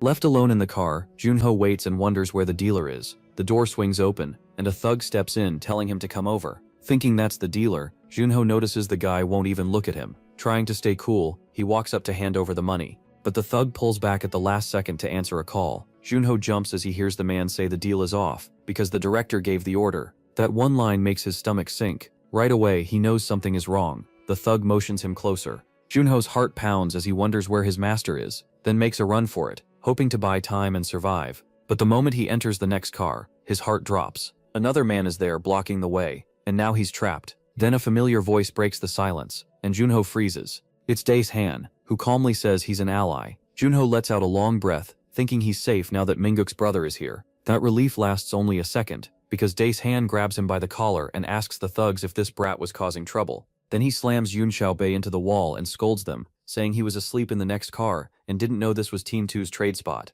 Yun Xiaobei is completely confused and can't tell who's on which side. Dace Han turns to the thug and asks if he isn't even going to greet him, and the man quickly bows and apologizes. That weak response only annoys Dace Han more. Meanwhile, Ryugim wanders through the subway like a lost kid, trying to figure out where he's supposed to go. Back in the train car, Dace Han switches plans and tells the thug to hand over the new pill because he's short on time. The thug says Team 3 hasn't been cleared to get it yet. Dace Han immediately plays it cool and starts fishing for more details. He says Team 3 will get theirs tomorrow anyway, so where is it being stored? The thugs hesitate, but Dace Han keeps talking, saying they might as well study it now to save time later. The men start to ease up and almost talk, when both their phones buzz with a warning not to trust Team 3, especially their leader, Daishan. Daishan knows right away his cover is gone. Before they can move, he blasts both men across the car. Even while attacking, he apologizes and says he has a good reason for it. One thug blocks a punch and fights back, but Daishan adjusts fast and takes control again. The other thug, seeing no other choice, injects himself with the upgraded drug. Daishan instantly knows things just got serious. The thug smashes him into the rail hard enough to shake the train, then smirks and says he wasn't even trying. Dan grins back and says Team 2's adaptability is impressive. As the other thug forces himself back up, he brags that even if they can't keep up with Team 1, they're still way above Team 3. Daehan is surprised to see him still standing, and the thug mocks Team 3 for being left out of the new pill. Then he lifts another syringe, but before he can use it, Daehan rushes in and crushes it in one move, trying to stop the fight from getting worse. He warns the thug not to look down on his team and charges again, but before he can finish it, the second thug grabs him from behind. He sneers at Daehan for being a weak leader. Daehan grits his teeth, breaks free, and drives a fast uppercut kick into the first thug's jaw. Without stopping, he flips into a clean bicycle kick. The second thug barely moves, which catches Daehan off guard, and one punch sends him crashing into the wall. Duyo, watching nearby, blurts out that he can't believe someone like Daehan became a team leader, but Daehan snaps at him to run and hide in the next car. He takes a breath and tries to read the situation, knowing he has no drug boost to rely on. Both thugs inject themselves again and vanish from sight, then reappear behind him before he can react. They hit him hard and send him flying, and the beating keeps going until the windows shake and crack. But when they move in for the last hit, Daehan is still standing, his eyes faintly glowing. Too late, they realize he injected himself too. With a grin, he steps in and ends it with one crushing blow. Junyo stands there frozen, Unable to believe the guy who was just on the floor is now the one left standing. That night in the mountains, Ryojom and the others keep the surviving thugs alive for questioning. Daehyun sighs that he might lose his job if Ryojom keeps making messes like this, and Ryojom just shrugs, saying the subway was harder than expected. Junyo reminds him that he warned him before, but Ryojom ignored it. Then he asks if Daehyun's job would be safer if they killed the thugs after getting answers, and Daehyun nearly explodes, yelling that he's insane. Junyo asks if he should leave, but Ryojom tells him to stay and watch the questioning. Daehyun says they need to move fast or the thugs' disappearance will make people suspicious and cause more problems. He adds that the men probably wouldn't talk even with a knife to their necks. Then Daehyun smirks and says they have the perfect person for this. Right then, Yunqing shows up in a bold outfit and confidently sits on one thug's lap. She asks if she really has to do this in front of everyone. Ryojam tells her to get the info fast with her illusion spell. She smiles slyly, touches the thug's cheek, and tells him they're about to have some fun. In his head, the man thinks about all the hard missions he survived for the organization, using them to strengthen his resolve. He believes nothing could ever make him betray the group he values more than family. But when Yunqing uses her charm, he slips into a soft, dreamlike world. He finds himself lying in bed, confused, until he sees Yunqing sitting on top of him. With a tempting smile, she tells him to give her what she wants, and promises he'll get what he wants too. Back in reality, everyone is disturbed by the twisted look on the face of the man who was supposed to be unbreakable. Ignoring that for now, Yunshai asks where the drug is hidden. To his partner's shock, he blurts out that it's in director Cha Genel's basement. Tian is stunned there was a basement at all. He worked there for years and never knew. Ryojiom then asks why they keep spreading such a dangerous drug when they already know its side effects. In a cold voice, the thug admits nearly every team except Tian's already knows about the operation. Worse, he says the main targets are children, even though the side effects hit them the hardest. Still, he claims he doesn't know why the drug is spreading so fast and says he's only doing it for the money. That makes Tian furious, and he moves to smash the guy's face in. But Yunshai stops him because she has another idea. Inside the dream, she gives the thug permission to smash her, and the idiot starts drooling. He has no idea he's actually on top of his own partner. While the guy goes crazy on top of him, Yunshai says this is way worse than just killing him. After that, Ryojam says it's time to start the mission. He sends Yunshai in disguised as the love-struck thug, with Tian staying behind to support her. The next day, Ryojam runs in to see Yoon at school, and casually reveals that he knows she's Choi Kyung's daughter. He still finds it hard to believe that guy stayed here long enough to have a daughter. He remembers how fiercely that man used to protect kids. Then Dula suddenly shows up and pulls Siyun away to get something to eat with her. The story moves to the gym, where he spends the rest of the day training Junho. Later that night, Tian guides Yunshai through the mission with a transmitter. From a distant rooftop, he tells her to act normal, like they aren't talking at all. He warns her to keep a low profile, but she tells him to relax. Yunshai says the place is completely quiet, so there's nobody around to worry about. Tian figures the higher-ups must be away on something important, which tracks. Then his face drops, and he urgently tells her not to turn around. Behind her stand the leaders of teams 1 and 2. Tian quickly tells her to be respectful, and move aside for her seniors, still confused about why they're here so late. Just like that, the two leaders step into the elevator and ask why she isn't getting in. She says it's nothing, and calmly waits for the doors to shut.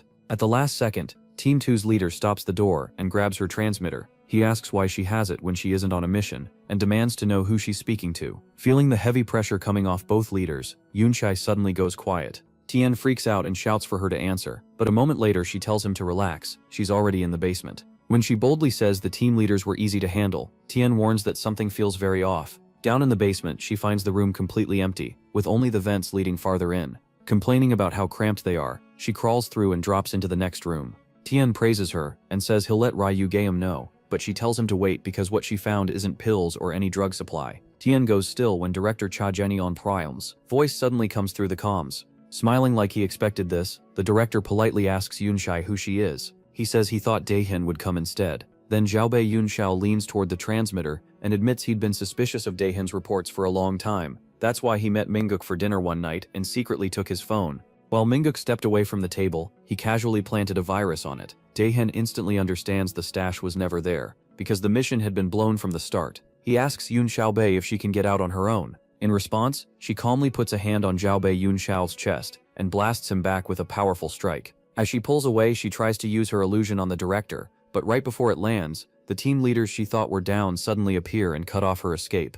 With both arms pinned, T1's leader gets ready to hit her hard enough to knock her out for good. Right then Daehyun arrives and slams a roundhouse kick into the guy. He tells them it's pathetic to gang up on a woman like that. Then the director asks how Daehyun figured out his hidden stash. Looking around, Daehyun realizes they've already cleared out the whole supply. At the same time, the other team leaders inject themselves with the new drug. The director warns them to watch the girl as they start closing in. Daehan powers himself up with the old drug he still had, and tells Yoon Xiaobei their only goal now is escaping alive. With that, the team leaders rush them together at incredible speed, trying to kill Daehan and seize Yoon Xiaobei. The moment Daehan sees what they're doing, he throws himself in front of her, and stalls long enough for Yoon Xiaobei to blast both men away with her chi. Seeing her stop in a prayer pose, he asks why she can't just charm them, and make them take each other out. Annoyed, Yoon Xiao snaps that the charm spell burns through a huge amount of chi, so she needs time to recover after failing to use it on the director. Hearing that, he charges in to buy her time, but gets smashed back by a wooden staff to the stomach.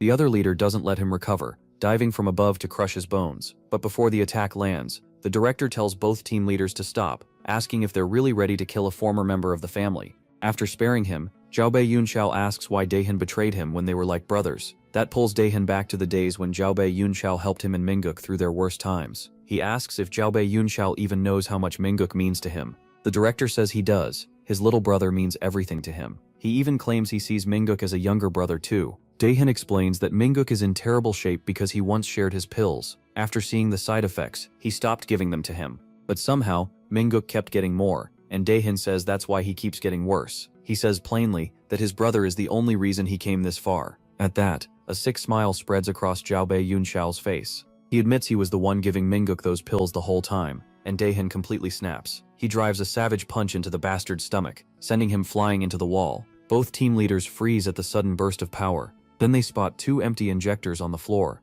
When blood starts pouring from every opening in his body, Yunxing realizes in horror that he overdosed on the drug for a huge power boost and ruined his body in the process. Consumed by rage, Daehan demands to know if the two team leaders were part of it too.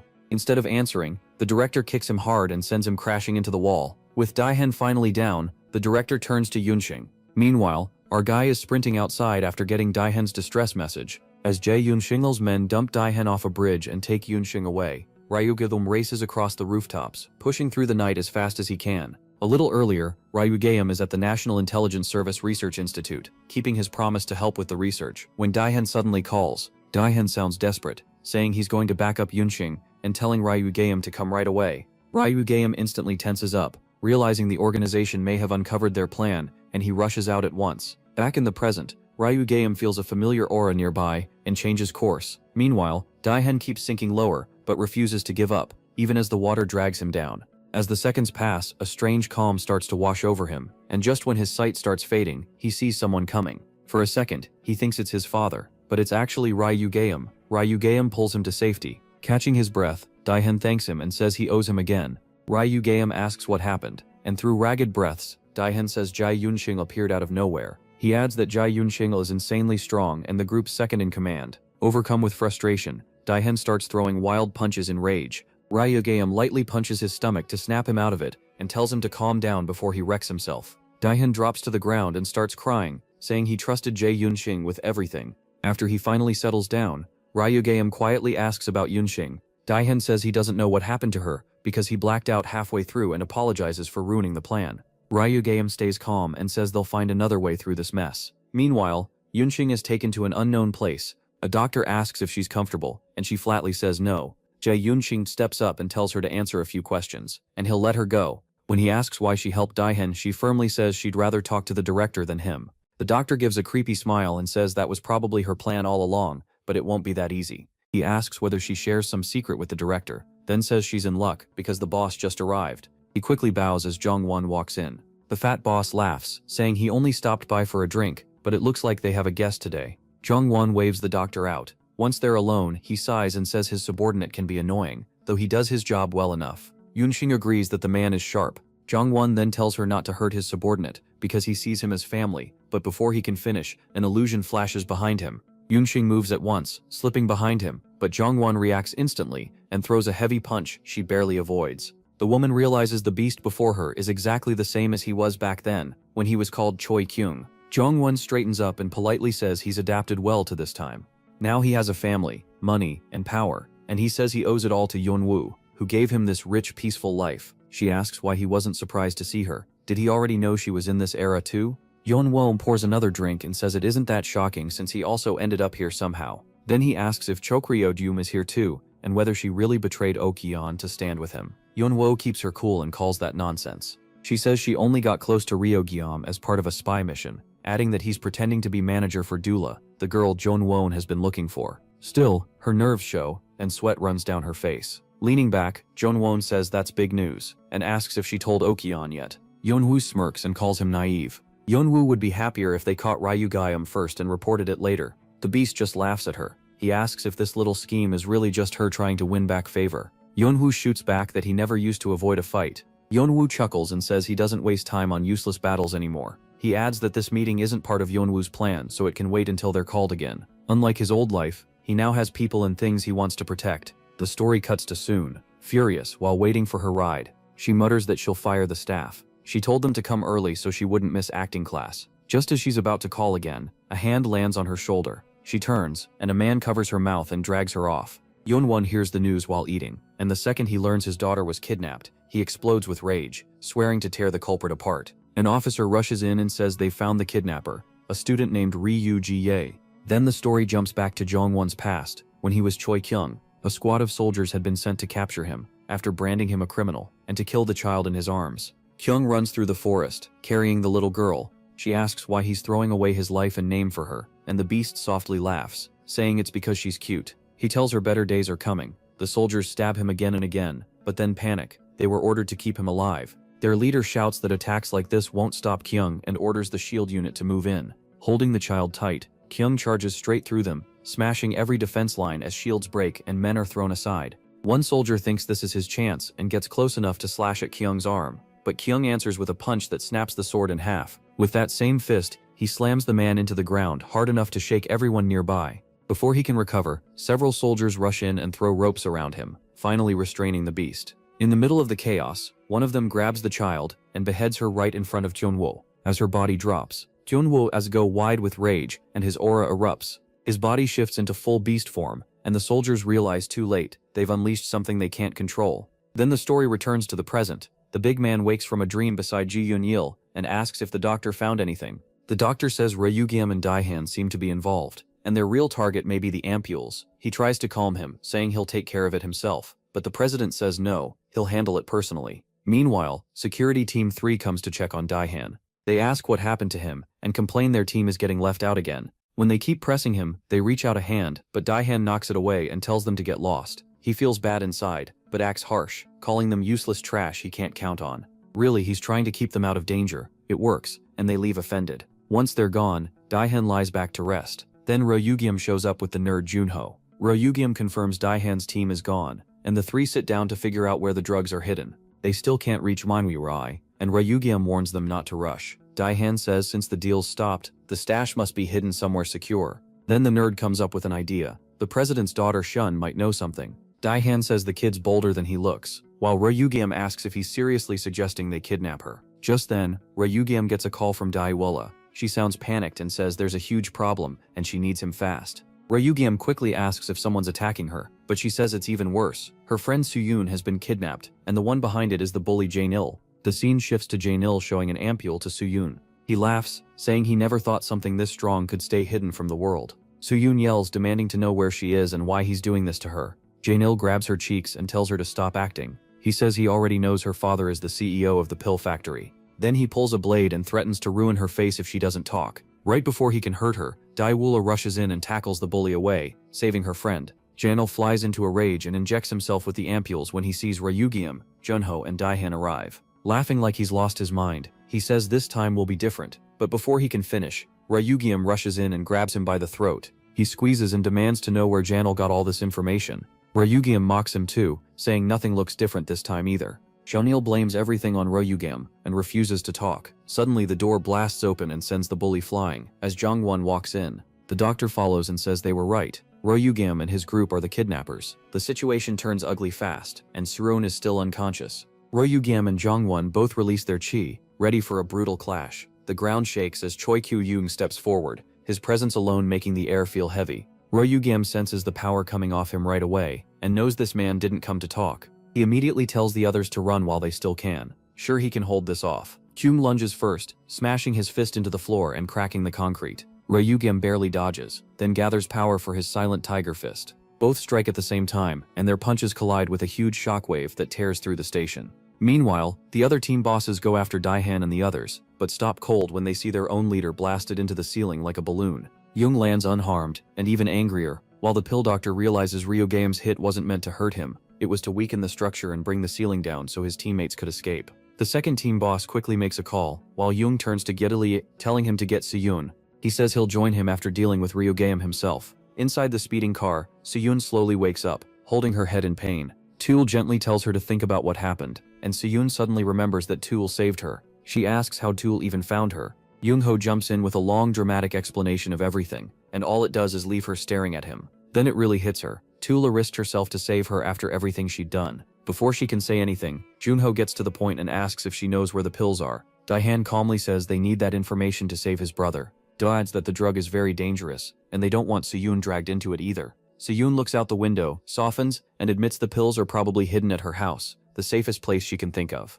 A moment later, the car screeches to a stop outside her home. Daihan gets out first, only to find a crowd of goons waiting. He sighs and says even after driving like crazy, he's almost ashamed he was late. Youngli steps forward with a smirk and says they rushed to get there first too. Then he asks if Demlaharn really plans to fight all of them alone. Demlaharn flashes his usual cocky grin and says he'll take every last one of them himself, then injects another dose without hesitation. Xiaobao just yawns, and the fight erupts. Demlaharn charges in, trading blows and dropping several guys with ease. When one thug swings at him, Demlaharn blocks it and fires back with a heavy punch, shouting that he'll never lose to weaklings like them. But before he can breathe, 3 thugs rush him together and slam him hard enough to send him flying. Duel flinches, wondering how Daehan thought he could fight all of them alone. Suyun quietly says all they can do now is watch. Yunho's hands shake, but he decides he has to jump in. Before he can, a familiar voice cuts in, asking how a whole squad ganging up on one man is supposed to be fair. Everyone looks over and sees Daehan's team arriving to join the fight.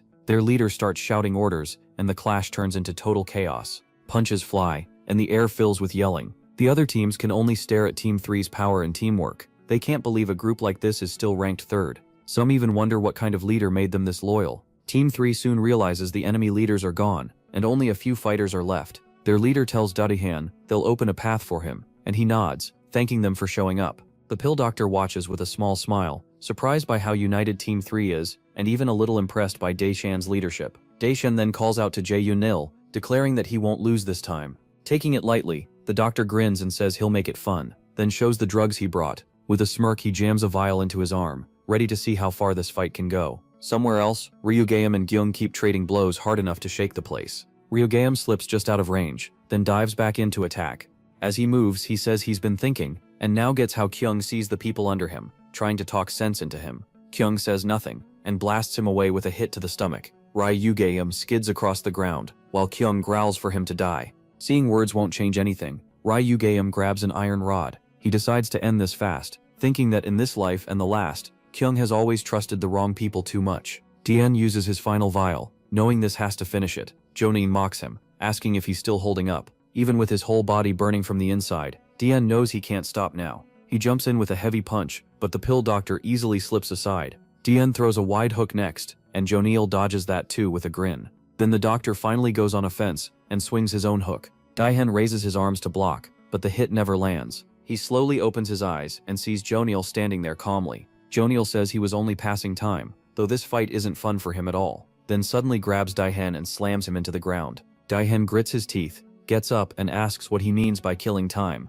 The pill doctor leans in and says explaining it might be more fun. He tells Daihen that starting today, CK Shields is finished. All he needed was a distraction so he could steal every pill in the middle of the chaos, and everything happening now has been part of his plan. He goes on, saying he always knew their boss was different from the others, someone with huge strength even without drugs. He says he could never understand that, until one day he heard an interesting rumor, there was someone else just like him, and now even Chokri Gayam has that same trait. That gave him an idea, so he found a drug-crazy kid, and told him who really owned the pill company, setting the kidnapping in motion. Things moved even faster than he expected, because of Dula getting involved. After that, he purposely led their boss to the kidnapping site, and pinned it on Ryu Gayam. He says it never mattered who won that day, as long as the plan kept moving. Still trying to process it all, Dahan asks if that's why he gave the drug to his brother. Kyundae laughs and makes fun of him, saying he clearly wasn't listening. That part was never planned. He did it just because he felt like it. Same as how he's messing with Daihan now. That sends Daihan into a rage, and he charges again,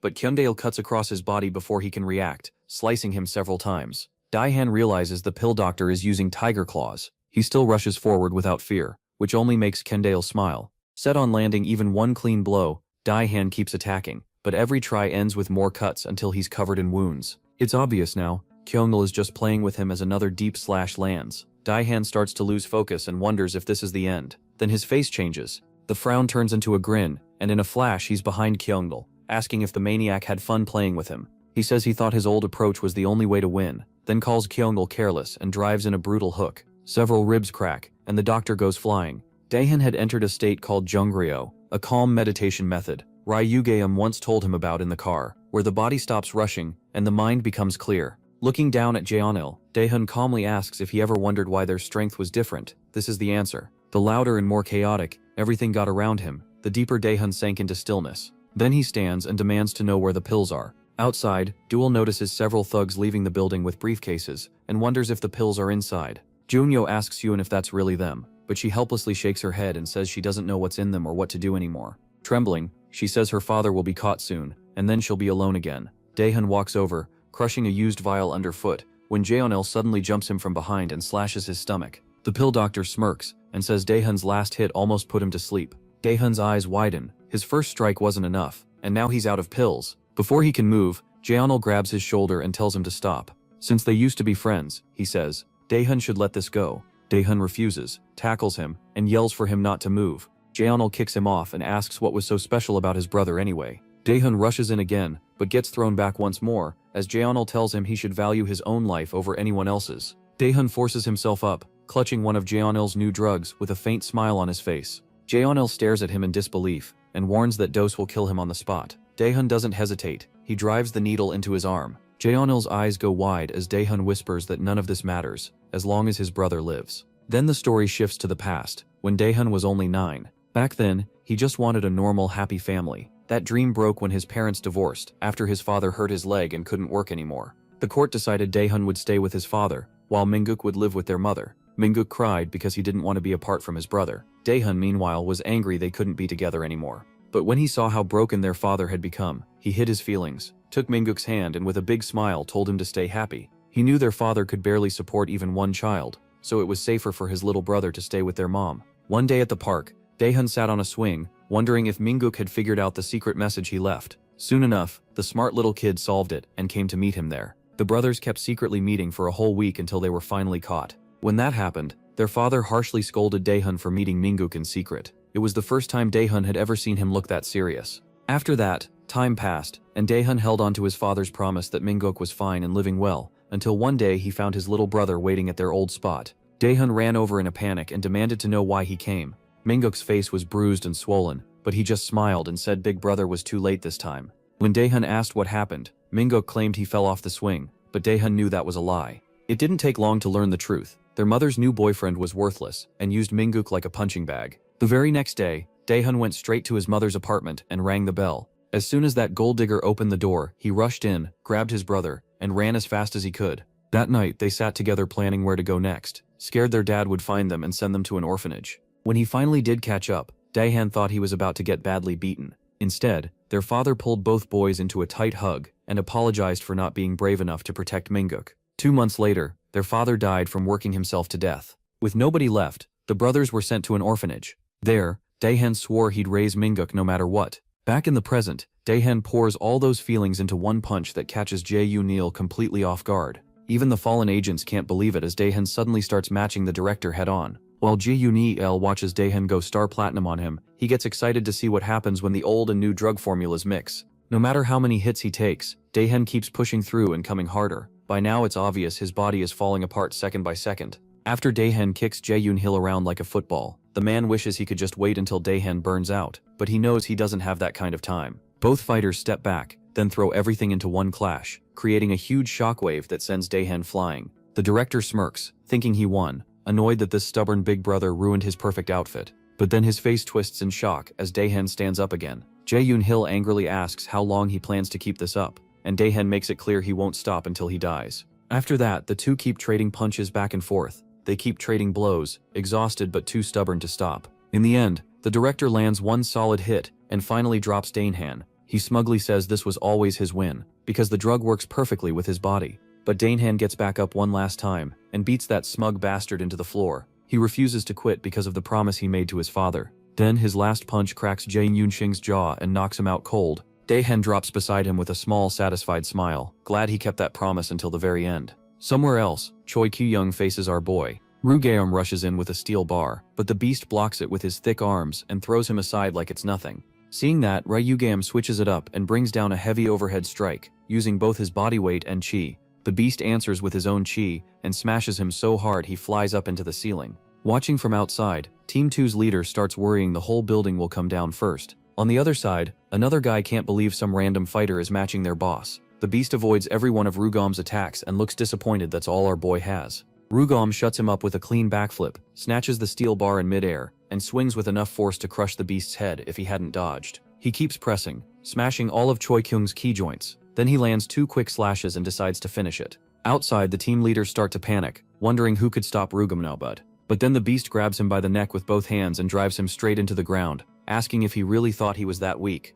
After that, Choi Kyung throws him into the wall, jumps up with chi-charged fists, and blasts Rugeum right in the core. It's insane how this huge monster can jump that high. The beast says flashy tricks don't matter against a man like him, someone who ends fights with one hit. Right after that, his knees give out, and he realizes age is catching up. Taking the chance, the team leaders rush the beast while he's weak. Huge mistake. He grabs their heads and smashes them into the ground, then charges his hands with chi and crushes them like watermelons. Just then, our boy steps out of the dust, and Choi Kyung realizes he only pretended to lose so the traitors would get wiped out. When Rugeum points out that all of Kyung's men betrayed him, the beast bursts into a mad laugh. He starts pounding the ground and hitting himself, saying they turned on him because he failed his family. When Rugeum hears him call himself unfit to lead a family or an organization, he quietly says he doesn't want to fight anymore. It's still his job to protect the organization. Rugeum shuts that down fast, drawing his lightning strike blade and cutting off the beast's hand. He tells the old man to rest, because he was always just Okyun's pawn, used and thrown away.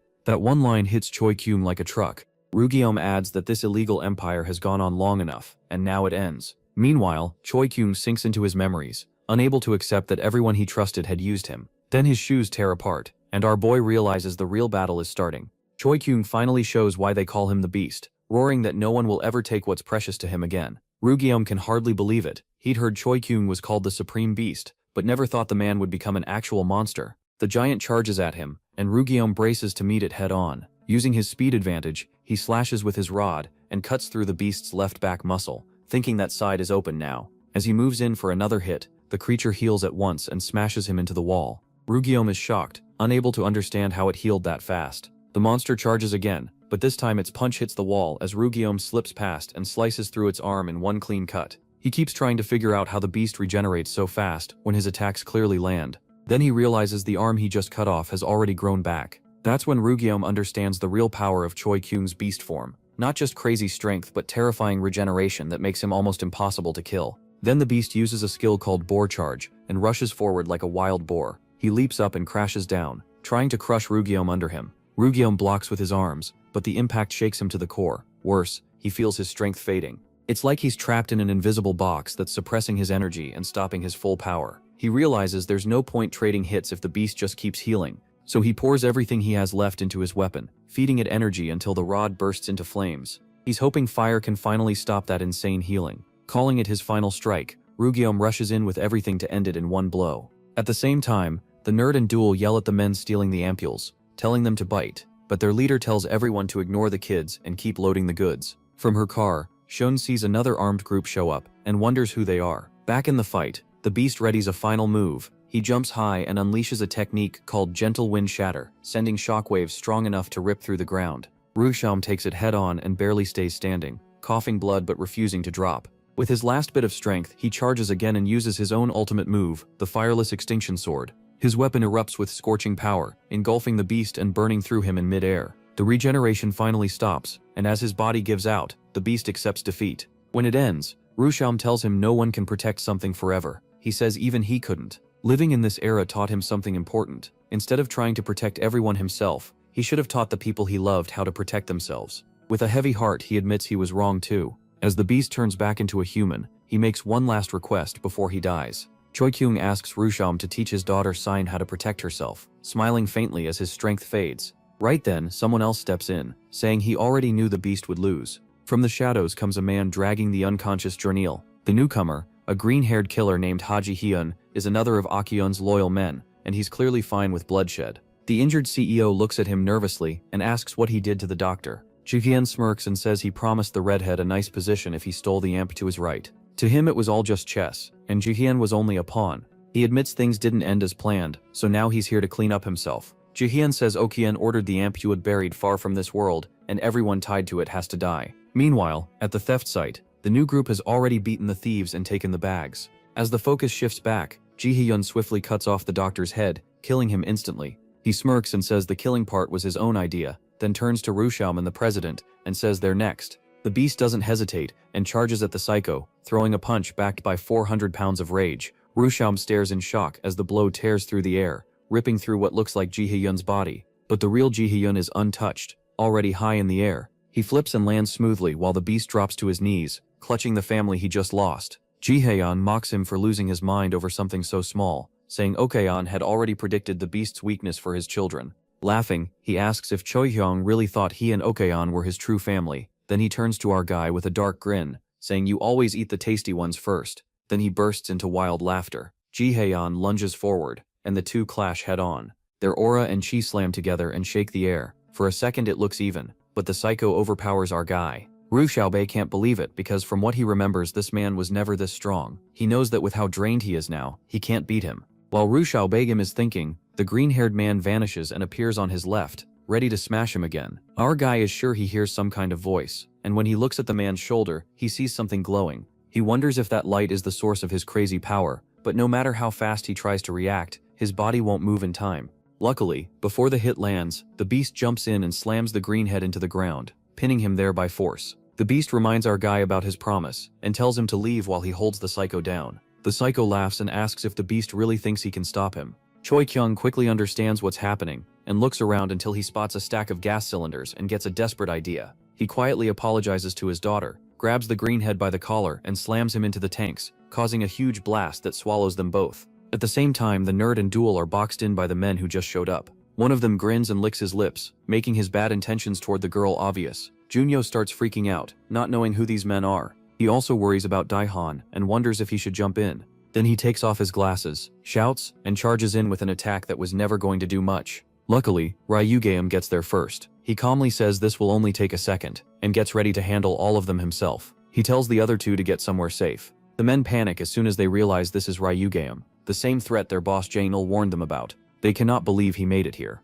Back at the blast site, the president is badly burned on one side of his face, while the green-haired man only has minor scratches. What really sets him off isn't the pain, it's that his pricey clothes got wrecked. Later, Junho rushes back to the room where Ryugeum seems to be treating Dahan and his brother. He pours out such a huge amount of power that the force spreads through the whole area. Sweating hard, he says they can still be saved. Meanwhile, Duel tries to comfort her friend and hands her some water, but Serene is clearly shaken after what Ryugeum told her about her father. Now that everyone should live, Junho is relieved they arrived in time. But our boy says that is not why they rushed here. Right then, someone pounds hard on the door, and no one knows who it is. Back at the warehouse, the boss arrives and sees Jai Hai on, and the wreck his underling made. Even in that awful condition, Chai Kyung asks how he could do this to him. Okyun stays cold, sits down, and asks what kind of bond they really had. The beast remembers when he was first brought in. Back then, Okyun said he needed his help, and wanted him in the family. The beast repeats that word, and Okyun says they were meant to be one family, until Choi Kyung chose another one he cared about more. The boss says everything gets messy when there are too many mouths to feed. He used the drug business to make endless money for his family, but that was never the real goal of the project. Then he changes the subject, and asks why the beast hid information about Ryugeum. Choi Kyung is stunned that his boss knows, and that only makes Okyun angrier. He snaps, asking if his men really think he's that stupid, then says one of them is already paying for that mistake, meaning Yunxing. Staring him down, he orders Choi Kyung to tell him everything he knows about Ryugeum. The pressure nearly crushes the beast, but he stays quiet to the very end. Okyun is clearly disappointed, so he stands and leaves, while Ju-hyun kills his former ally without a second thought. Okyun remembers seeing Ryugeum with the president, and starts thinking about his next move, now that Ryugeum has government support. Meanwhile, our boy asks the president to let the newly orphaned girl stay in the fear. Noticing how crushed Sai Yuan looks, Dula says they can still live together if she wants. Sai Yuan is honestly touched by her kindness, but turns it down because she wants to learn how to stand on her own now. The director seems a bit worried about an aura farmer and a lonely girl living together while they're both so young, but our boy says it is fine because he'll be leaving soon on a long mission. The director freaks out since that was clearly not the deal, but Ryugeum tells him to relax. He plans to come back when it's over. Hearing that, the director turns to Papa President in tears, but the president quietly shuts him down. He says if Ryugeum promised to return, then they should trust him and give him any help he needs. That kind of respect is king level, and it earns a deep bow from Ryugeum, who has only bowed to his master before. Then the president asks where he is going. That makes him remember when Jaehyugeun showed up and said he came to clean up Choyang's mess. Back then, the beast said he still wasn't ready to face Okyun's men. Still, he mentioned there might be a hidden place somewhere in Baekdu-sain that could help him regain his old strength. The scene moves to our boy in the foggy forest near Baekdu-sain. He knows he can't fight a monster like Jaehyugeun as he is now. He also has to reach his peak if he wants to bring down Okyun next. As he goes deeper into the forest, he feels an icy wind coming from a huge opening at the foot of the mountain. When he walks inside, he is stunned by what he finds. In front of him stands a perfect copy of himself from 900 years ago. He looks it over carefully to make sure it really is his replica. He is certain this is what Choi Yunxing wanted him to find, but it still feels like a trap. And sure enough, the second he reaches out to touch the clone, it fires off a killing blow that he barely avoids. He quickly shifts into his basic fist stance, but the clone copies it exactly. Our guy can't believe anyone else even knows that style, so he answers with a full power one flash fist, but the clone uses the exact same move against him and beats him with it. That leaves Ryugeum shocked. How can a copy overpower the original? The water under him starts freezing as the clone slowly walks closer. Then the clone's face begins to change, and our boy can only stare in shock as it becomes a face he hasn't seen in centuries. A long time ago, when he was still a child, he used to follow a wanderer with a huge sword. The man called himself the Nameless One, and Ryugeum knew right away he was no ordinary person after seeing him cut down a raging bear with perfect skill. That beast was infamous for killing 1,000 warriors. The Nameless One also saw something special in the boy and asked his name. From then on, he taught him every technique he knew. Once Ryugeum had learned all he could, the Nameless One vanished without a trace. Our boy never chased after him, because deep down he knew his master was beyond anything he could understand. He never thought he would see that man again, until now. Ryugeum asks his master why he's here, and whether he's some kind of immortal, but the Nameless One only laughs and says, it isn't that special. He just moves through time more slowly than most people. He admits his body is getting weaker and fading away with every minute, but he still smiles, happy they met again. He remembers once saving a mighty round man, who looked like he could cosplay Kung Fu Panda. Their time together was short but fun, and they traded stories, including some about Ryugeum. When the Nameless One met that big guy again, 900 years later, he had a feeling he would also meet his disciple once more. After hearing that, Ryugeum asks why his master really came here. The Nameless One says it will still take a long time for him to recover his old power. Even so, he wonders why his disciple is so desperate to get stronger when he's already far beyond anyone alive today. Kneeling on the frozen ground, Ryugeum says his mortal enemy woke before he did, and gained terrifying power. That's why he needs strength fast. Hearing that, the Nameless One smiles sadly, and says fate can be cruel.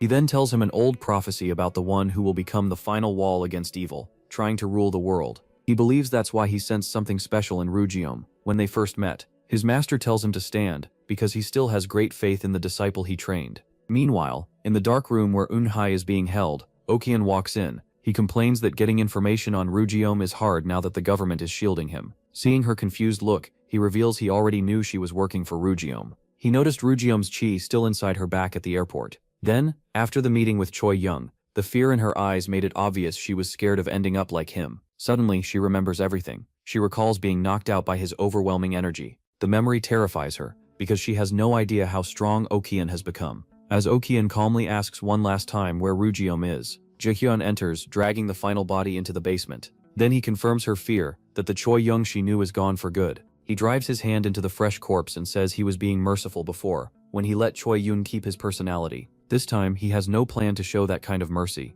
He puts the beast's original heart into the new body, and Eunhai watches in horror as the flesh twists and reshapes into a living form. She recognizes it at once as the forbidden spell. Okyun admits that even he would suffer serious backlash from using it. Then, with a smile that chills her to the bone, he pats her head and tells her to be a good girl and wait for him to return. It seems he has something much more important to handle. The scene shifts to Daipwon and Minguk eating dinner together, with Big Brother trying to get him to eat, but Minguk won't touch the food, crushed by guilt over the greedy mistake he made. Daipwon tells him to let it go and enjoy the meal he made. Minguk can't understand how his brother, who who can barely fry an egg, somehow cooked something that looks this good. The real chef, it turns out, is our boy Junho. After dinner, Mingguk finds out all this help came from Rujium. Rujium has been looking after the brothers, and that is why Dietin feels he owes him. A few hours earlier, Rujium asked Dietin to pay him back by finding where Yunhei is being held. While Dietin thinks about that, Mingguk suddenly loses it. He yells, asking why Dietin keeps hiding things and what really happened to Big Bro Janol. Mingguk wants the whole truth, and tells him to stop giving half answers. Dietin only gives a small smile and changes the topic, saying they'll be late for school if this keeps going. As they leave, Yunho looks back and asks if Dietin plans to head out for work after they're gone. He tells him to stay careful until Rujium comes back. The enemies they're dealing with now are far beyond the ones from before. And right then, Jae-yoon and his crew are heading out on a mission of their own. Elsewhere across the city, the famous actor Naeum sits on a bed, checking headlines about his leaked dating scandal with actress Harry. He realizes his career is done, then looks at her when she asks if he's ready. Since everything is already ruined, he decides there's no point backing out now. In the shower, Naeum hears the door open and freezes. He thinks it's just Harry messing with him, but instead of something sweet, a blade sinks into his back. Soon after, a thug drags him out, barely conscious, and brings him to Jae-hyun. Jae-hyun tells the actor to keep quiet unless he wants another hole in his body. Then he sets down a strange buzzing device and asks what kind of sick stuff Nam is into. Nam swears he would never use anything like that, but Jae-hyun cuts into his thigh and tells him to follow the script. After they finish recording the blackmail video, Jae-hyun orders him to stay off social media for the next 5 months. More than that, he tells Nam to turn down the biggest role of his life, because it already belongs to someone else. Later, Jae-hyun's crew praises him for taking out all the rival actors himself, which leaves the best roles open for Yoonwoo. Still, some wonder why he's still going after more people when Yoonwoo is already on top. Jae-hyun smirks and says the boss wants the plan to start only after Yoonwoo becomes the best. Then he notices one of his men is gone, and another thug says he went to escort Yoonhei. With Yoonhei, the blonde enforcer impatiently tells her to move, but she stays frozen, still trying to process that someone really brought a dead person back as a clone. Okian once said that spell works best right after death. That thought terrifies Yoonhei. What if they plan to keep her locked up until she dies, then turn her into an obedient copy? She remembers all the times she bowed her head and obeyed, just to stay alive. But now something breaks inside her, and she suddenly stops. The guard asks what's wrong. A second later, her illusion drops, and the real Yoonhei drives a kick into his chest, sending him flying. She refuses to die as anyone's puppet, so she smashes her handcuffs into his face again and again. Then to end it, she uses her strongest illusion and knocks him out cold. Breathing hard, she sees his phone on the floor and barely manages to send a short message before her strength gives out. Right then, Jae-hyun strikes her from behind, amused that this feisty girl took down one of his men. As she falls to the floor, Yoonhei prays her message gets through in time. Somewhere else, Dan checks his phone. A new message from an unknown number confuses him. It only has 2 words, Ye Yeonwoo. Dan wonders if it really came from Yeonhee, and if so, why the message is so vague. As he thinks about calling back, his phone suddenly lights. He answers carefully, but all he hears is mocking laughter. Jae-yoon thought he was calling Ryugeum, and starts mocking him for hiding like a coward. Dan Xiaone stays silent, but Jae-yoon somehow realizes this isn't Ryugeum on the other end. Even so, he says to come find him in a week if he wants Yoonhee alive. The next day, Dan Xiaone spends all his time trying to figure out who Yeonwoo is, but nothing fits, no matter how much he thinks about it. Tired and annoyed, he wonders if Yoonhee named Yeonwoo because that person is the one keeping her. Then he remembers Ji-yoon's rough voice and starts to think, all of this is tied together, so he decides to stop wasting time. He needs to get close to Yeonwoo and learn what's really going on. Then a headline catches his eye. Yeonwoo has suddenly been cast as a lead actor, and the timing feels way too suspicious. So Dan heads to the now empty Shielder office. The role Yeonwoo got used to belonged to Nam, a former client who once hired the company for protection. Dan breaks into the CEO's office and stops at the sight of shelves packed with files. Before he can decide where to begin, a flashlight shines right in his face. Luckily, it's one of his old men, the super loyal gangster from his squad. The two of them start going through the records together. Tian feels a little proud that his guys still show up when he needs them. The tough gangster says he came for his own reasons, but admits he's glad to see his boss again. After a while, Tian finds what he needs, Nam's private contact info. He sets up a meeting, but Nam flat out refuses to talk. Terrified, he warns that the people who attacked him are way too dangerous. Tian plays it smart, and makes him think the CK Shielders will back him up if things go bad. He holds out his card, and Nam almost reaches for it, but then the memories hit him again. He says he can't do it. Those bastards already forced him into a disgusting video that could destroy his career. Dan-hyun realizes the usual pressure won't work on this kid, so he changes tactics. Remembering there was also an actress in the scandal, he casually asks if she's safe. He expected some reaction, but just hearing Harry's name makes Nam break down. A few days later, the final day of Ji-yoon's 1-week deadline arrives. He mocks Yoon-hee, asking if she really believed anyone would come save someone as useless as her. With a twisted grin, he says she'll get to say goodbye to their severed heads before he's done with her. That sick talk only makes her angrier, and Ji-yoon enjoys it, saying he loves the face she's making.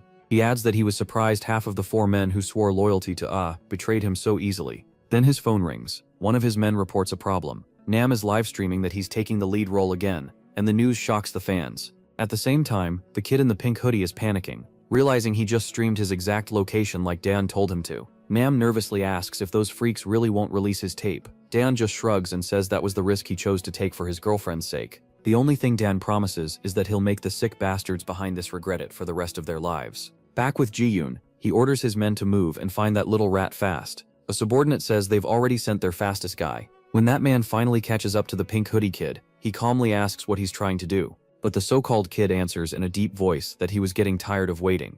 It isn't Nam at all, it's Dahan. The man demands to know who he really is, but Dahan is already putting the pieces together between Yeonyu and this gang. He realizes this guy is one of the people doing their dirty work. Yeonyu's message also backs up his guess that the same group took her. Without wasting words, the thug orders Dahan to tell him where Nam is. The bastard even figures out the real actor is probably watching nearby. Over the phone, Nam says this guy is only a lower thug. The one holding his confession tape is higher up. So Dahan tells him to take him straight to the boss. To his surprise, the man walks right past him and says to follow. Watching from a corner, Nam stares in shock as the man suddenly vanishes into thin air, then appears right behind him. Dahan cuts in just in time and stops Nam from being taken. His kick sends the psycho flying into the water. That gives Nam the chance to run and hide. From that one kick, Dahan can already tell this guy is no joke. Sure enough, the maniac bursts back out of the water, angry that Dahan landed a hit. Meanwhile, Ryujium's master suddenly tells him to follow. With each step, everything around him starts to change, until he's walking through a world made from his own memories. His master gives him one simple task: reach the other side of the valley. Ryujium walks through the shallow water and feels something strangely familiar.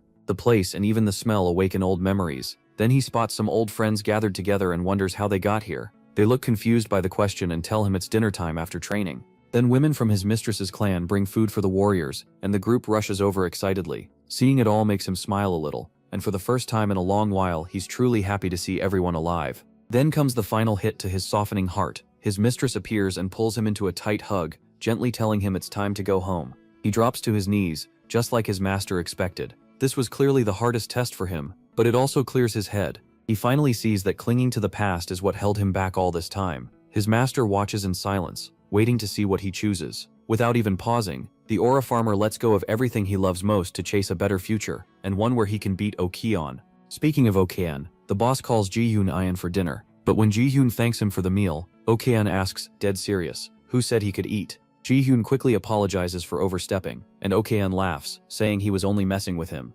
Ji-hyun then says the actor kid situation is still under control, and there's plenty of time before filming starts. Okeon still doesn't buy it. Then his secretary cuts in and assures him that even if this unreliable idiot fails, she already has a backup ready. Ji-hyun clenches his jaw after manager Shim Ga-young mouths off about him again. Still, Okeon orders him to handle it with the $50 billion budget he was given. Ju Yo-hei, On leaves and calls Yong-sung, demanding to know what's taking so long. At that moment, Yong-sung is pinning Dae-hin to a pole, saying things were going fine until this little cutie got in the way. The second his guard drops, Dae-hin drives a sharp punch into his ribs and blasts him into the wall. But the freak barely reacts. Over the phone, Ji-hae-on snaps at him to quit fooling around and finish it. So Yong-sung rips off his shirt, showing his huge arms and the strange rings in his body, saying it's time to fight Okeon style. Dae-hin just looks at him, confused, like the guy's trying way too hard. Then Yong-sung suddenly charges, grabs Dae-hin by the face, and smashes him into the ground with terrifying force. The reason is simple. Yong-sung's body was altered in some underground lab by a bunch of shady surgeons. Their director told them to pack his body with implants that boost control over his joints and muscles. That gave him crazy physical power, about 100 times beyond a normal person. They even gave the implants a fancy name, Servio joints. Yong-sung looks pleased. The output is even better than he expected. Hearing that brutal impact, Nem starts to wonder if Dae-hin got crushed. But let's be real, Big Brother isn't that easy to kill. Dae-hin mocks him for depending on machine parts like a sad little weapon. Though the truth is he only lived by using the steel body technique at the last second. So no, Dae-hin didn't come into this blind. Earlier, while searching for Nem's number, he found a hidden safe behind a bookshelf. Inside was an old martial arts manual, Back in the present, he sends Yongsung flying with monstrous power and reveals he spent the last 5 days mastering techniques before Yunhei's deadline ran out. The bloody boar fist is only one of the arts he picked up. Then we shift to our boy at the site of his second trial, beside his master. The instant his master touches his chest, he's sent into a huge empty sky. Looking around in confusion, he sees an island split into 3 connected landmasses, and his master explains, this is where chi chains link heaven and earth. Put simply, it's a freezing place where chi and martial power are heavily suppressed. Time moves painfully slow here, but the monsters living in it are not slow at all. The only way Rujiom can survive is with the sword he's been given. The moment he grabs it, ice crawls over his hand. His master explains that his mind may be ready, but his body still isn't complete. Right away, crushing pressure falls on him, and even moving forward becomes a brutal fight. The cold pounds his body and mind at the same time. The beasts don't care one bit, so he rushes them, determined to kill them before his body gives out. Back with Daihan, he's trading blow for blow with Yongsung, using every martial art he learned to keep up. After a while, Yongsung realizes raw power alone won't beat him, so he switches to speed, but that fails too. Daihan finally gets fed up and yells at him to stop dragging this fight out. Fueled by adrenaline, Yongsung runs through every move he can think of, trying to find a way to put him down. That's when he notices Daihan was never throwing wild punches. From the start, Big Brother had been aiming for his leg joints. Yongsung actually smiles, impressed by the plan.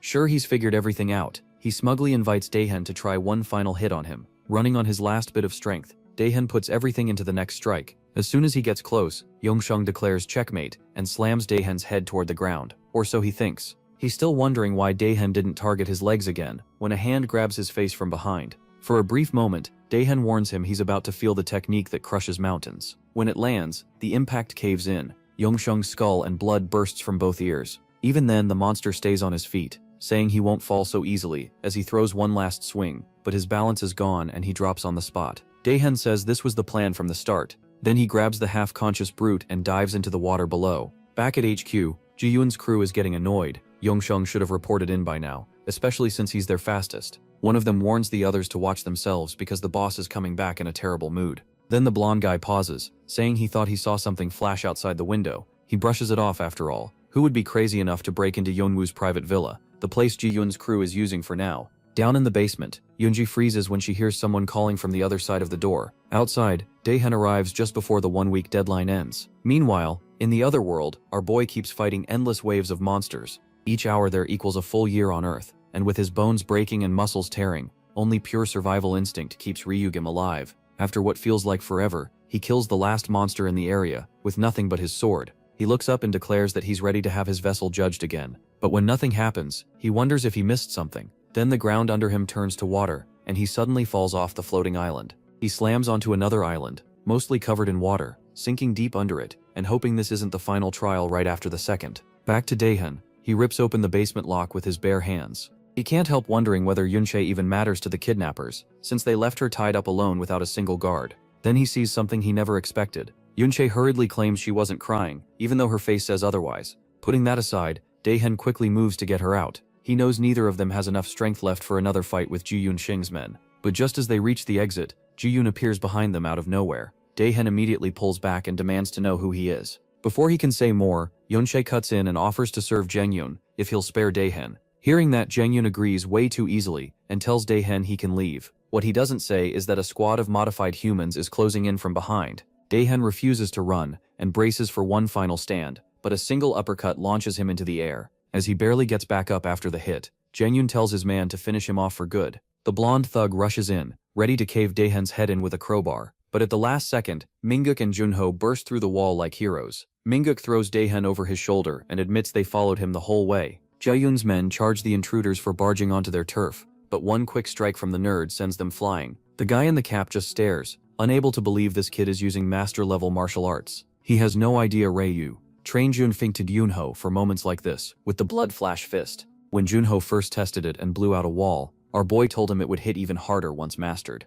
The downside is brutal. It burns a huge amount of chi, and hurts like hell. Junho once asked how many times he could use it, and the answer was 2 at most. Now that he's already used it twice, Junho can feel his strength fading, but he knows there's no other option. Seeing him take his stance, Minguk can't believe he's really about to do this. As Junho prepares his ultimate move, the cap guy gets ready for the hit, and instead, Junho pulls out pepper spray, blasts the thugs in the face, and runs for his life. Jaeyoon's gang howls in pain, and the boss watches with clear disappointment as Eunhye and the others race for the exit. Junho yells for everyone to keep running and not look back, but Jaeyoon's gang recovers fast and tackles all of them. The cap guy is furious they made them look like clowns, while the others are ready to smash their heads in. But Jaeyoon suddenly kicks his own men off the hostages, and the last thing they see is their boss flying straight at them. After beating his own team into the ground, Jaeyoon says he regrets wasting millions in technology on useless trash. Since the implants can still be recovered, the psycho says he'll dispose of them himself, for the unforgivable crime of disturbing his peace.